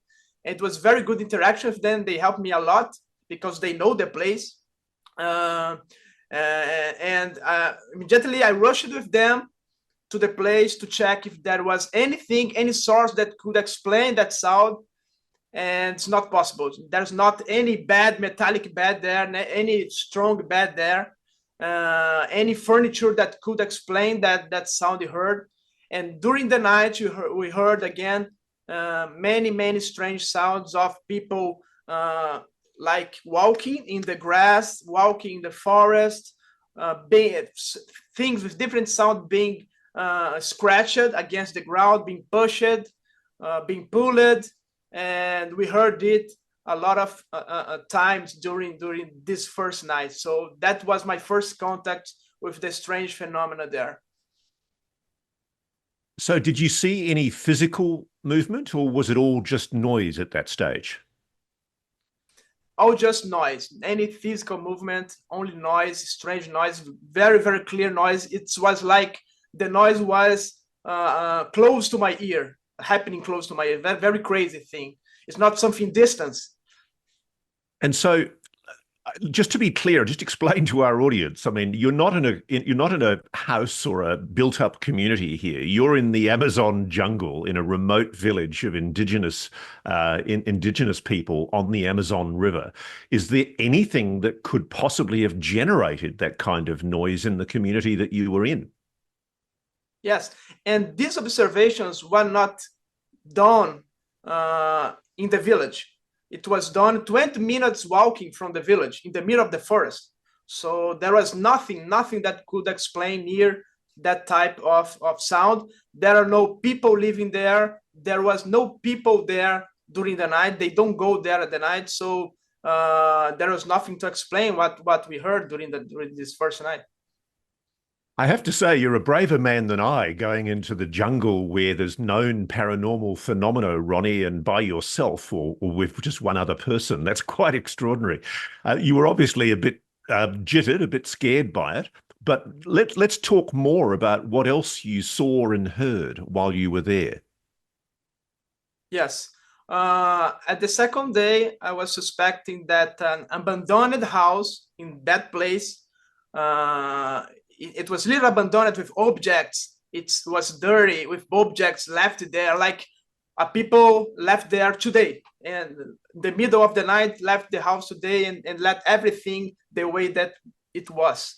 So this house abandoned, I started to try to think about the hypothesis that some sound maybe could be generated there, maybe a furniture there, something like that. And I was there in the night, and the next night with the boys, and all of us felt something that we never felt before. Me and also the two indigenous boys that was with me. It was like a feeling of extreme fear, extremely cold, and when you start to enter more and more deeper in this little house, we started to feel it more and more strong. So beside the sounds, this house had this feeling of fear of darkness, something I cannot even explain everything with my words. So this was the first act, the second act of my observations, this strange abandoned house there in this hotspot. Okay, let's go on then. I'm fascinated to get the full description of all of the range of phenomena that you witnessed. Keep on going. Yes. At the second night, and the same night where they entered the house, we started to observe the phenomena. In the previous day, during the day, I interviewed some indigenous, and I have a lot of material. I have like almost 20 interviews with separated indigenous in video, talking me what they witnessed, close encounters, unbelievable what they are talking on tape. And I get information. So what are they describing? Give me have any of them seen objects or entities? Most of time they're describing an orange or yellow sphere, a golden sphere, like a ball of fire that descends near the ground, near the houses. And most of time these ball of fires are on top of their houses, on top of the roof of the houses, very low, like observing them, like staring at them. And when they even think to point, oh my God, this ball of fire is gone. Like it's like most of them say to me, it's like it was able to perceive what was thinking at the moment. Because when I was thinking to point, the ball of fire was gone. So this was the most common witness there. Okay, here's the $1 million question, Ronnie. Did you see those anomalous orange yellowy balls? Yes. The first observation was on a fair, not far, not too close, but a far orange blinking. It was blinking a very strong orange and a very strong yellow. It was going around, literally around all the village. So we observe like at 36 degrees, this object always in the level of the trees. It's important to say that it's not something that was far away in the space, far away in the air. These lights are at the maximum at the top of the tree level. It's the height that they fly there. So it was going around all the village, almost a 360 around the village, and entered inside the forest. And this was the first photo that I took with my equipment. So what we're looking at here is a photograph of the object that you personally shot with your camera? Yes, I was with at this night I was not with the station built yet. I was only with my camera and with my cell phone that was together with accessory that I plug my binoculars to give more zoom, to give more detail. So this was the equipment that I used. So talk me through what we're seeing. Yes, it was like a sphere, an orange sphere that the light was gone and again started to blink in strong yellow. And this becomes again, orange and yellow. And this light going straight away, very low on the top tree level and going inside the forest. So this was the first observation of the UAP. And in these interviews, I asked people before I started observation, the first day, where these objects are most seen, where they are going, from where they are going, where they are coming, where they are going out. Can you explain the directions where this phenomena is more often seen?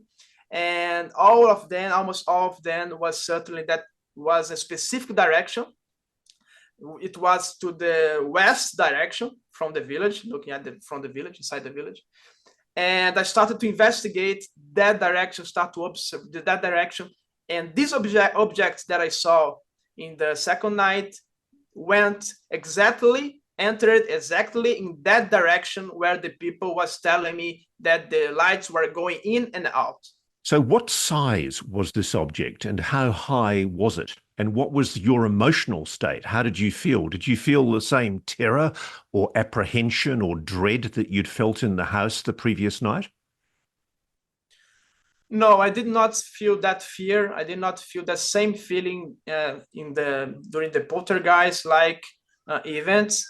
I felt like apprehension in the sense of, oh, maybe this object could be in our direction. And sometimes it seems that it was going to our direction, but fortunately it's not come. And I stayed more calm and everything went okay. Did any of the locals that you interviewed have experiences such as those that happened in 2014, 2015, where beams of light were projected at them by these objects? Not in the sense that to hurt them, to have physiological effects, that what we are observing at that time.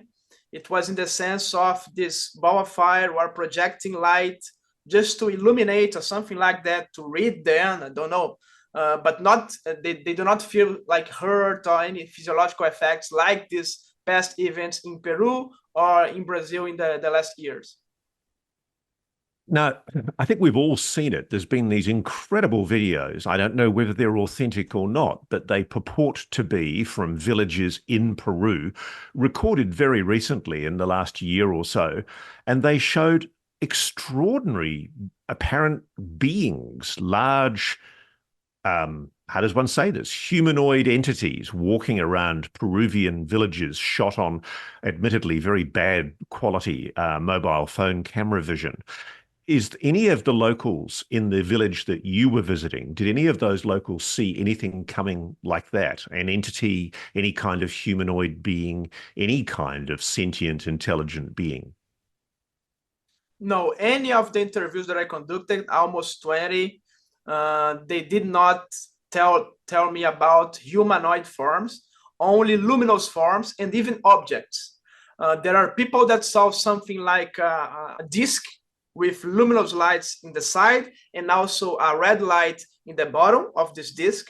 Another people called me about like a water reservoir or something cylindrical with lights in the sides also that was spinning. And how large? This case, sorry? What size? Yes, like 1 to 2 meters is the most common size that they were telling me this object. And you've obviously recorded these. Did you record them on video as well as still camera? Yes, I recorded the testimonies, and after I installed the equipment, all the cameras, the zoom cameras and so on, I started to see in more detail this phenomenon, record this phenomena with zoom and with more quality than before in the second day. So the first contact with the luminous phenomena with me was that one is more far. I filmed it, as I said, with my binocular. That was together with my cell phone, a good cell phone. And in the third night, I was with the boys. There was 2 indigenous boys that were helping me, that I trained them to install the equipment. And we was late. There was a lot of things to do. It was like 6 to 7 p.m. And I said to them, we need to work more in the night to not delay all this, because I was afraid to not have enough time to complete. And we was installing the equipment. It was in the ladder, like 2 meters ladder in the height of the roof, on top of the roof with them. And we were looking to this roof, to the route, to the camera, to the wall, was not paying attention to the environment behind us. And there was a family for us, because some nights some families came from the village to observe the phenomenon with us. And this night specifically, there was a family, and the woman of the family said, hey, there was a big light behind you. And we looked behind, and was that big, like 1 to 2 meters sphere in a red to orange color that was literally less than 1 meter from the ground, and literally behind us, like at maximum 5 meters from us. Very, very close. No noise? No noise, zero noise. And was very luminous, but you could, something strange that was very luminous, intense bright, but you could stare to the light without hurt your eyes. It was crazy. And did you get vision of it? Did you get pictures of it?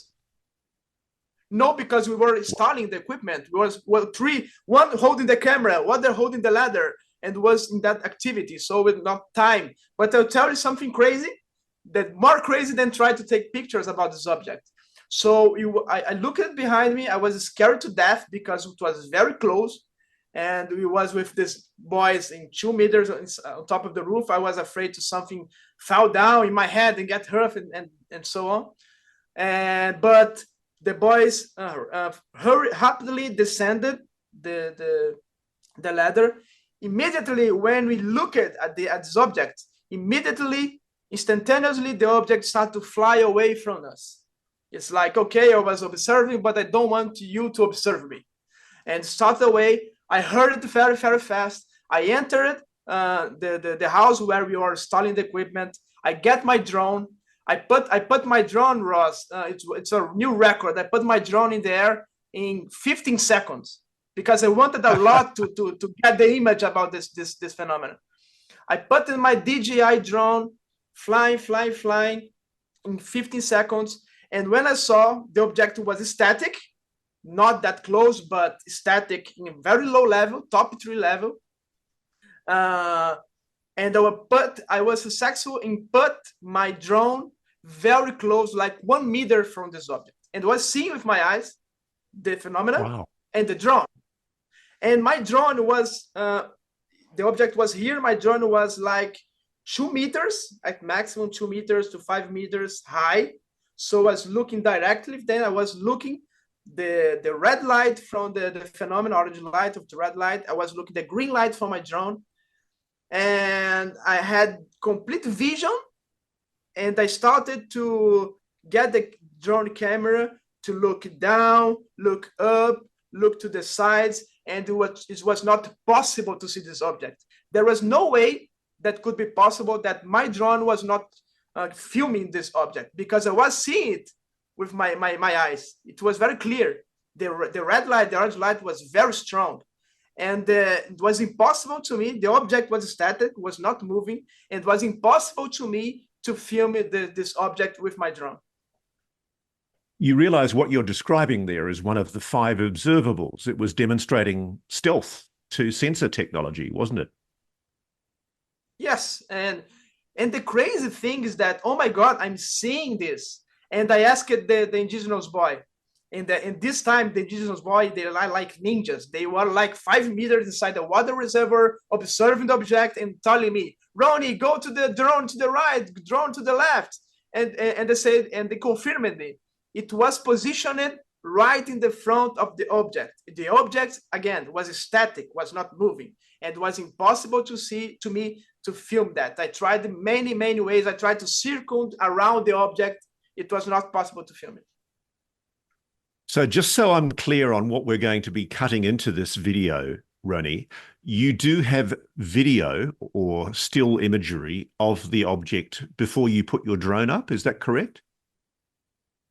Not this night, because we was installing the equipment, but there's not time to film this specific object. What I tried to get the drone to get the close image, that was not possible. And what does it show? Talk me through what you filmed. Yes. So the first night, the next night, we started everything. I was hurrying because something interesting, that these objects have a time window to appear more frequent. It's like that. A behavior, they want to be seen, I don't know, but they have a very specific time that's between 6:30 p.m. to 8 p.m. This time window is when the objects come in and out the forest. And so I put all the cameras, the biggest cameras, the motorized cameras with zoom and the thermal cameras, to the direction where this object was coming in and out. And I was hurrying to try to film in that day, because I wanted everything okay, everything started in 6 p.m. to start to film at that night. And I was successful to do that. At that time, I did not have already the sensors, because I started almost 10 sensors there. I had only the cameras, but I started with the boys to try to observe. At 6:30 p.m., we started observations. And my plan was, let's observe the phenomena, and I will run fast to the equipment to control the motorized camera, to put the zoom and try to manually track this object and get the best image possible. So exactly at 6:30, the first object came. This same object, blinking one, orange and yellow, top 3 level, going very slow, no noise. And I tried to, I run to the equipment. I tried to put the camera in the position, but I was not successful, because the object immediately goes down inside the forest. And that's the behavior, common behavior. The object, every time he goes down and literally enter the trees in the forest, inside the forest. So passed like 30 minutes, came something very, very bizarre that I never witnessed before. It was what I could describe better. It was like aurora, aurora, the natural phenomenon. And this aurora was not green, was not red. It was like very white, very dense, like a luminous fog, as I could describe. It was forming like a 3D shape in the shape of a hand, like this form. It was I'm seeing in the shape. It's like, You're imagine kidding. like yes, So imagine like you're a actually drone seeing a show. hand? A hand, yes, a hand like this, Wow. like pointing very that way. And imagine like the drone show that people do today, where they put a lot of drones in the air and the drones form a 3D shape, a figure shape. But imagine this, not with drones, imagine this with a fog, a luminous fog, not a simple fog, but a very bright luminous fog forming, becoming denser, very close to us, like, don't know, like 1 mile at the maximum range. It was forming like a hand, like this, like maybe pointing this. Did you get imagery of this, Ronnie? Yes, immediately I run into the equipment. I put the motorized camera toward this. I put the zoom to see if it's something behind that, but was simply a fog, a luminous fog. And this is the equipment. We don't see in the equipment what I was seeing with my eyes, but you see a form like that, like this one that I'm saying. And so you do see the hand, like not exactly like I'm describing, but you see the contours, but we don't see. If you get the image only of the camera and they give you Ross, what you're seeing here, you're not seeing a hand. I can be honest about it. You cannot see a hand, but you can see some strange form and this strange fog moving. I put the zoom. It was not possible to see anything with the zoom, so I put the zoom out, and this fog started to move towards the forest, like going deep in the forest. And something impressive, I let two indigenous boys outside and say, observe everything, take notes. What are you seeing with your own eyes? And the boy said to me that when he was observing, he saw this phenomenon like pointing towards the forest. And it's crazy because the point that it was pointing, this virtual hand or something like that, it was and entered exactly where the phenomena goes in and out every night. So it was like pointing for us, maybe interpretation. Okay, this guys is the point that I'm going in and out. And one of the boys tried to get the binocular to see it with more detail. And when he was putting in the eye, he was paralyzed, literally paralyzed. He could not move and started to scream, Ronnie, I'm paralyzed. I'm feeling inflated. My body's inflated. I cannot move. I only can talk. I cannot move my feet. I cannot move my legs. I was blocked, holding the binocular. And there was in a very complicated situation because I was operating the equipment to film this. And indigenous boy was paralyzed. So I saved him or I filmed it. And I said for him, okay, if something more bad happens with you, if you feel bad beside the paralysis, please call me. I will get you. And they continued there filming. And he called the other boy that was in the top of the water reservoir observing. And the boy had to get his binocular from his hand because he was not able to give him. He got literally the binocular. He was like a statue this way with the hands without binocular.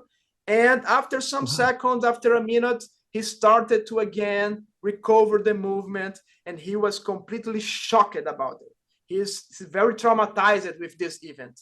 He was very afraid to go alone in the indigenous village at the night. He is very afraid to back to this center where they started the equipment. And when this happened, it's something that affected him very bad ways psychologically.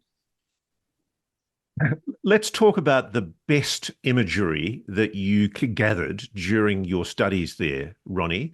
What do you think is the best image that you obtained of whatever this phenomenon is?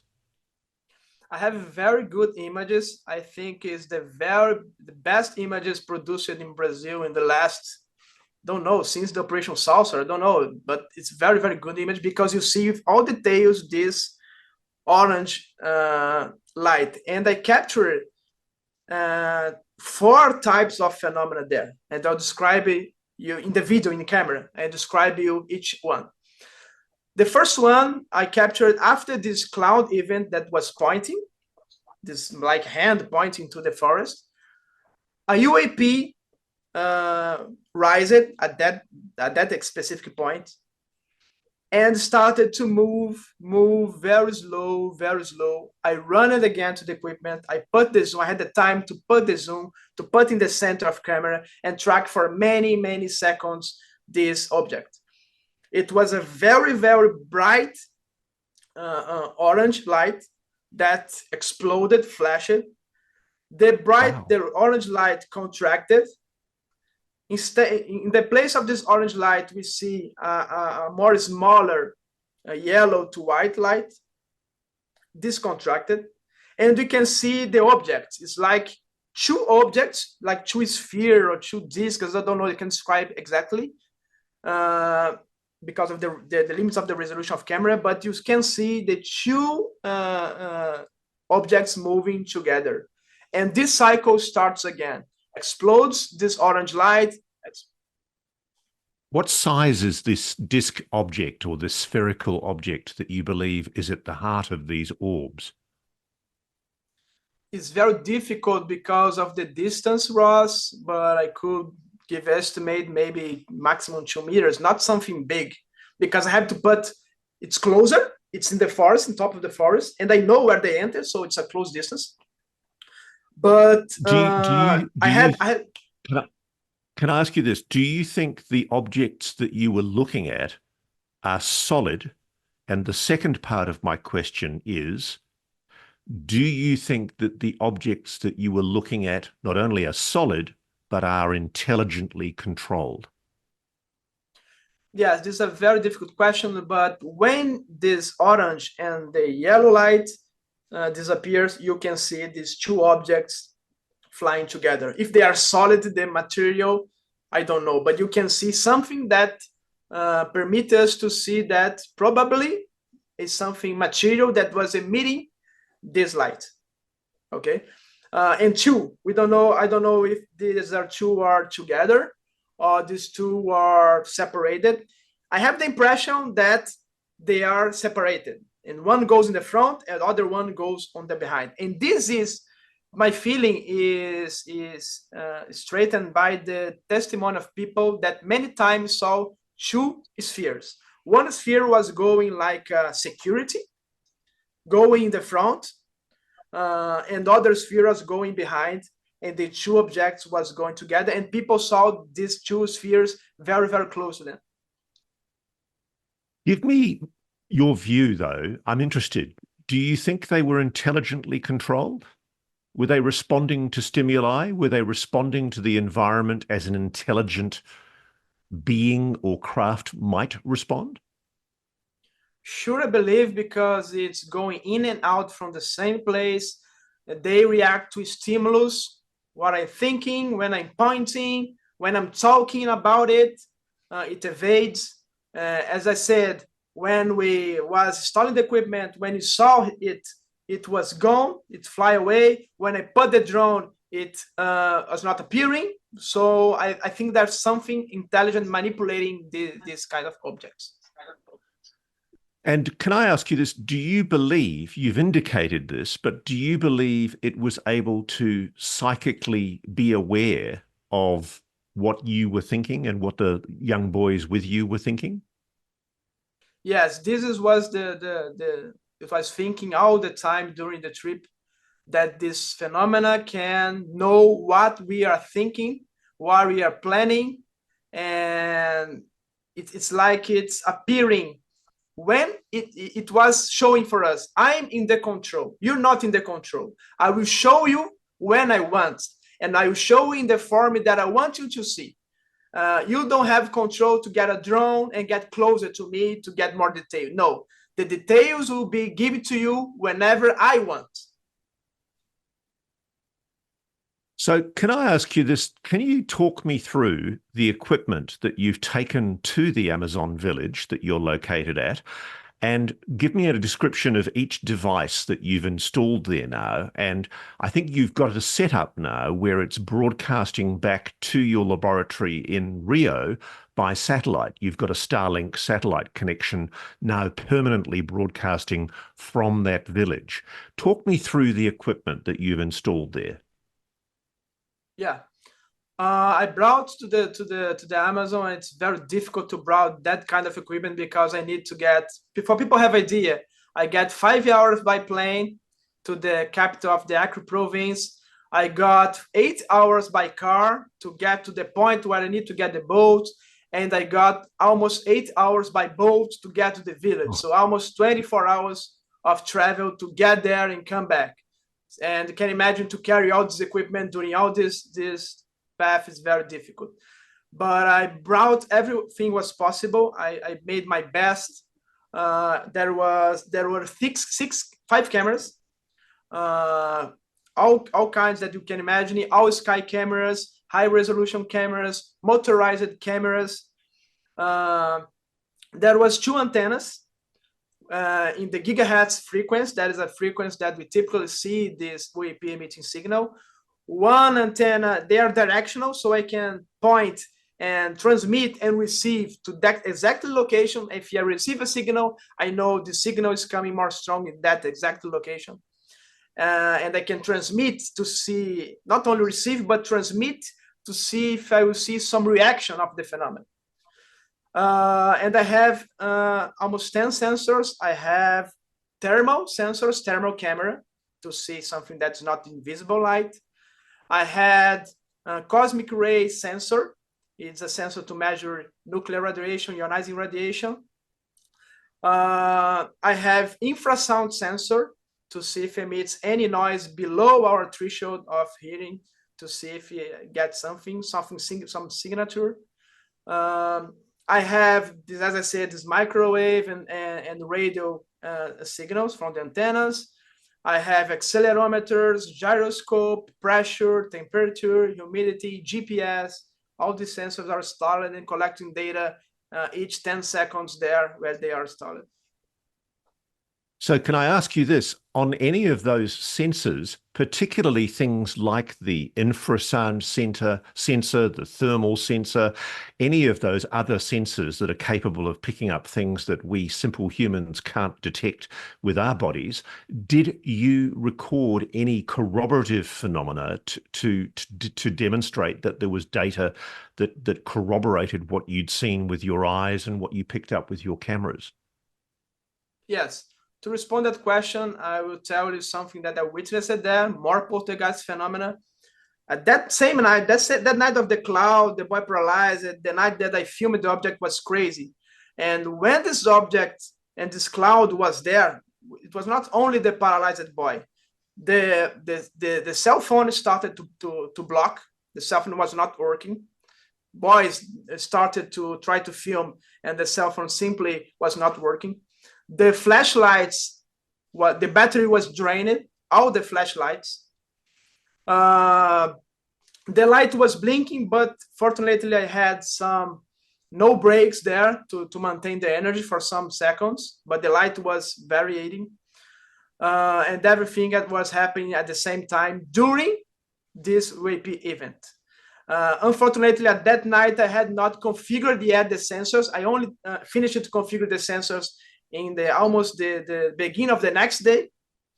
And I have a lot of data to analyze right now, but I have to analyze to confirm, to get the images that I got and get the sensor data to correlate and confirm, okay, I have sensor data also, not only the image, but it's something that I have to work to get all this bunch of data, all the sensors, and study them and do some statistical work to confirm, okay, I have this data. One thing I can confirm is that when these things were happening, the UAP, the flashlights, and so on, I was testing the microwave radio signal. And I was getting the 1.6 gigahertz signal at the same time I was getting the poltergeist phenomena with the UAP. But it was not recorded. Well, now because I said, so that's very, very interesting. Just to explain to our audience, one of the things that has been revealed by Travis Taylor and his colleagues at Skinwalker Ranch, which is the TV series that we interviewed Brandon Fugel about a few weeks ago, um, one of the phenomena is a signal that is emitted when anomalous phenomena is detected or seen. And that is a signal in the 1.6 gigahertz bandwidth. You're saying you've also detected the 1.6 gigahertz bandwidth in your studies in the Amazon. Yes, I detected before in Rio. There's a hot spot where I live that I detected it before, and I detected there again. What I need to do is collect more data to confirm, to repeat this experiment and have the confirmation that, in fact, this is a good signature there in Amazon. Have you, since you've returned, I understand your technology that you've installed on location is now broadcasting back to your office in Rio. Have you been receiving data since you returned? Yes, I'm right now with the cameras. I'm right now with the sensor data. Everything is good. I'm receiving everything. I assessed it today, and I'm doing some observations. Yesterday, I was controlling the motorized camera here from Rio de Janeiro, filming a UAP in zoom, very clear, there in Amazon. It was a fantastic experience. Wow. And it's happening thanks to the Starlink connection that we have there. Wow, this is exciting, Ronnie. I mean, we interviewed very recently on Reality Check Jim Segala, who was involved in a lot of the work at Skinwalker Ranch and around the Utah Uinta Basin. And he's developed a sensor system called MUPAS, which essentially has a lot of the technology that you've obviously got in your equipment. But it's fascinating to hear the same corroboration of these bandwidth signals in the 1.6 gigahertz range.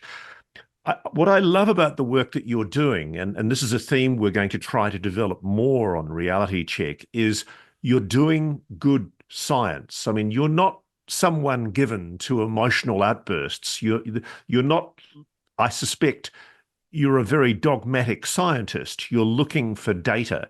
Talk me through what was going through your mind as you're seeing and witnessing this anomalous phenomena. Are you questioning yourself? Is it possible, for example, that let me be a skeptic for a moment. Is it possible that this is confirmational bias? You've gone there, you're in a heightened emotional state. Let me be Carl Sagan or Neil deGrasse Tyson for a moment and say, oh, you were just emotional. You know, you were excited to see things and, you know, you've attributed anomalous qualities to things that are just prosaic. Maybe they were butterflies that were emitting images of luminosity in the forest. What would you say to that kind of skeptical response?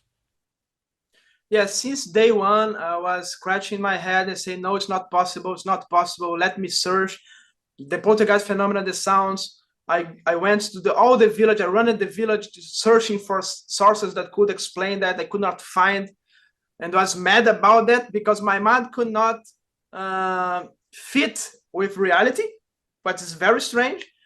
But the first slide that I saw that I photographed with my cell phone, also I said, no, it's a drone, it's a plane, but it entered inside the forest, and there are no planes in that area, and it's very difficult to have. Honestly, it's very difficult to have planes in that area also. So, and when we all started the equipment, I saw the lights in front of me a few meters. It was not something explainable, had no noises. It was intense and I could fit with my eyes. So these events also corroborated by signals of radio frequency and poltergeist and lights blinking, all this crazy stuff. The boy paralyzed. It's a lot of craziness happening at the same time to not accept that this is happening. So, Ronnie, the million-dollar question is, what the hell is it? What are we looking at here? Yes, at the first times that happened, the indigenous leader ordered it to try to shut down this drone, and any people couldn't get close because it was very intelligent. It was when people are thinking to get approach, the object was going away. was near the ground, and 1 second it was far. So it was not possible to bring it down, as indigenous leaders said. And I oriented that. I said for him, okay, don't do this. Don't do this because it can hurt you. So right now they're trying contact, and they're preparing.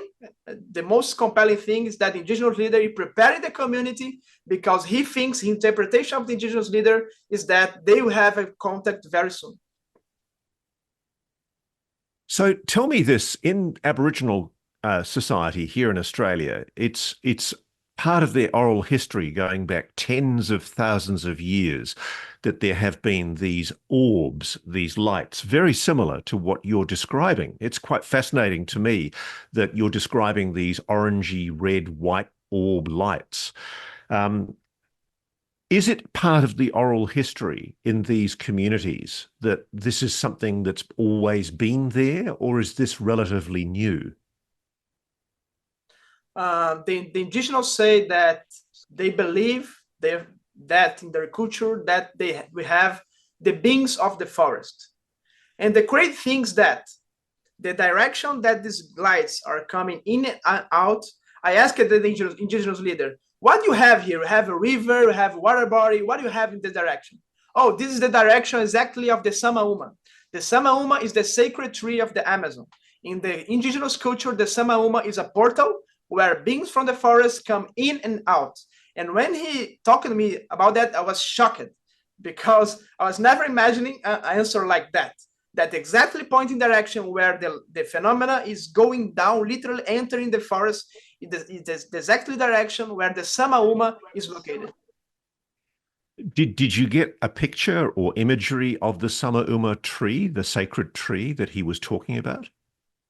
Yes, I went there. It's prohibited to people to visit at night. They don't permit that, because they say that could cause bad things for you, because their habit is bad and good spirits. So I asked him, oh, I want to go there and stay there at the night and wait for the phenomenon. He said, no way, I cannot permit it. It's prohibited in my culture. And they only can go there in the day. The children are forbidden to go there. It's a very, very strange place that the indigenous leaders say the only one that can do this job to go there and to see if the phenomena wants contacts there where they are descending is me, and I'll prepare my warriors, my family here in the indigenous tribe, prepare our spirit to go to this combat. Because if you go there, he said to me, if you go there with your spirit weak, you have a lot of problems. So they know of this tree, this sacred tree, being literally a portal. Yes, but as I said, it's a portal, not in the things are not supposed to come in form of light or vehicles to our world. This is what they strange. It's not expected for the indigenous people to have things coming from the spiritual realm to our reality to appear. You're doing my head in, Ronnie. This is extraordinary. I didn't expect this degree of detail from what you've done in just a few short days in your visit. Well, look, I congratulate you, Ronnie, on the work that you've done. It's quite extraordinary. What more can be done to try to verify the phenomena that you've gathered this data on? What do you propose doing now? Yes. As I said, I recorded in 3 days. What's crazy is that the craziest night is the night that I put the equipment. So I interpreted that the phenomena wanted to be seen. And the phenomena appeared exactly where I was positioning the camera. It was crazy. And in one type of phenomena, I will send you this. You're the first one to have this footage beside the indigenous leadership. We have a footage where a UAP descended into the ground, came through the village, and again back in the ground, like 1 meter from the ground. And the impressive thing is the phenomena turned off one camera that was the camera that was able to see the phenomena more closer. So, and all the equipment is connected to the same recorder, to the same energy source. It was no way that one camera could be deactivated for that 1 minute, where the exactly minute where the object passed. So it was possible to observe with one camera, but not with the other. So it wanted to be seen, but it didn't want to be seen too closely. It wants you to know it's there, but it doesn't want you to know too much about it. Is that your conclusion? Yes, this image is very impressive. It's very close because the camera was pointed to the ground, the object passed below that. But the craziness is that there was another object that I think I filmed very far with the all-sky camera that I think was projecting this object in the ground. It was crazy. And this object below, I think, was more complex, like a vehicle, like a triangular vehicle. And there was a zoom camera pointed exactly that direction. And it was not possible there to be filmed that upper object because it was deactivated this camera. So I think the phenomena wanted to be seen the time, they want to be seen in the way they want to be seen, not very close for some kind of objects. And I think it's a contact because it's escalating. It's appeared very far, lights visiting the houses. Now we have a cloud, a luminous cloud forming ahead. And now we have the boy paralyzed, poltergeist events, the luminous phenomena near the ground, and be able to be filming it. So I think these things are escalating like a preparation for us to not be shocked, because as indigenous leaders said for me, Ronnie, I think if it comes in real form, very close, we all would be shocked about it. So it seems like the phenomena is trying to adapt ourselves to more and more and more and more information. This is the perception that I have. Well, one thing I'm very proud of, Ronnie, is we've been able to help you get some resources from the organisation I'm helping here in Australia, the Non-Human Intelligence Research Institute's been one of your major sponsors. And I have to say, hearing what you're describing, I know NewsNation would be very interested in getting me on the ground there if there was any way to do that. Can I come with you next time you go? Sure, there are Brazilian scientists that are interested to go there. Maybe we'll have another round in September to visit the village. You are invited to go with me, go with us, and try to observe in close, in person there, what I'm telling you. Now, will you be putting all of your data up for peer review? I mean, obviously, one of the tests of good science is how willing you are to put your data into the public domain and allow it to be scrutinized and tested and verified and checked. As a scientist, are you prepared to expose yourself to the kind of scrutiny that peer review requires?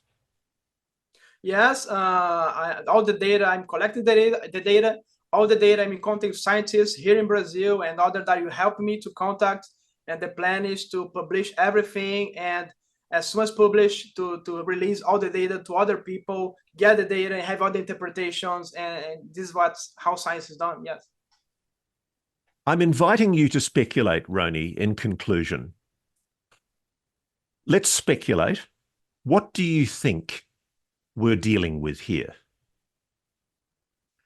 I'm thinking we are dealing with a very, very intelligent phenomena that is scary because it can maybe know what we are thinking. And I'm saying because of the interpretations, talking with the indigenous and what I witnessed in myself. So it's a very, very powerful phenomenon, not simply a technological thing that comes. I think it's had more scientific, okay, because of signals, but have also a spiritual interpretation. And this, I think what's fantastic that we have in this mission, the scientists getting data, and we have the indigenous interpreting that data, interpreting the phenomena with their beliefs, with their culture. And I think this merge with the indigenous culture and science could get to a conclusion, or maybe know more about that. I don't think science alone or indigenous alone could know what is this. Well, Ronnie, I just want to congratulate you. I mean, when you told me you were going up into the deepest, darkest depths of the Amazon, I really didn't expect that you'd come back with such results so quickly. So I congratulate you. And I just want to say, for people out there who are skeptical, I can vouch for Ronnie. He's a credible, objective, intelligent, careful scientist. I don't think he's making this up. And what's interesting is he's recording with corroborative sensor systems data that can be measured, verified, and checked. I think if we're ever going to get closer to an answer on this mystery, this is the kind of work that needs to be done. At some stage, Roni, I'd love to get you back on Reality Check to talk more broadly about the Colares mystery, the history of Colares and the history of UAP sightings in Brazil. I know there is a very strong US intelligence community presence in Brazil and in Peru, and it's taking a very close interest in what you're looking at. They may deny it, but I know they're there. So, my friend, congratulations on the work that you've been doing. I really applaud it. And let's get you back on Reality Check, and let's see if we can get you back on the ground getting more data in the future. Thank you very much, Ross. Thanks for having me. Thanks for your audience. Thanks for NewsNation. And I hope to see you again soon. All the best. Thank you.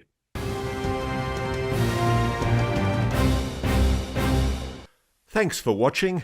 Go to joinnn.com to find NewsNation on your television provider. And please don't forget to click that red subscribe button to ensure you get more of NewsNation's unbiased and fact-driven news coverage.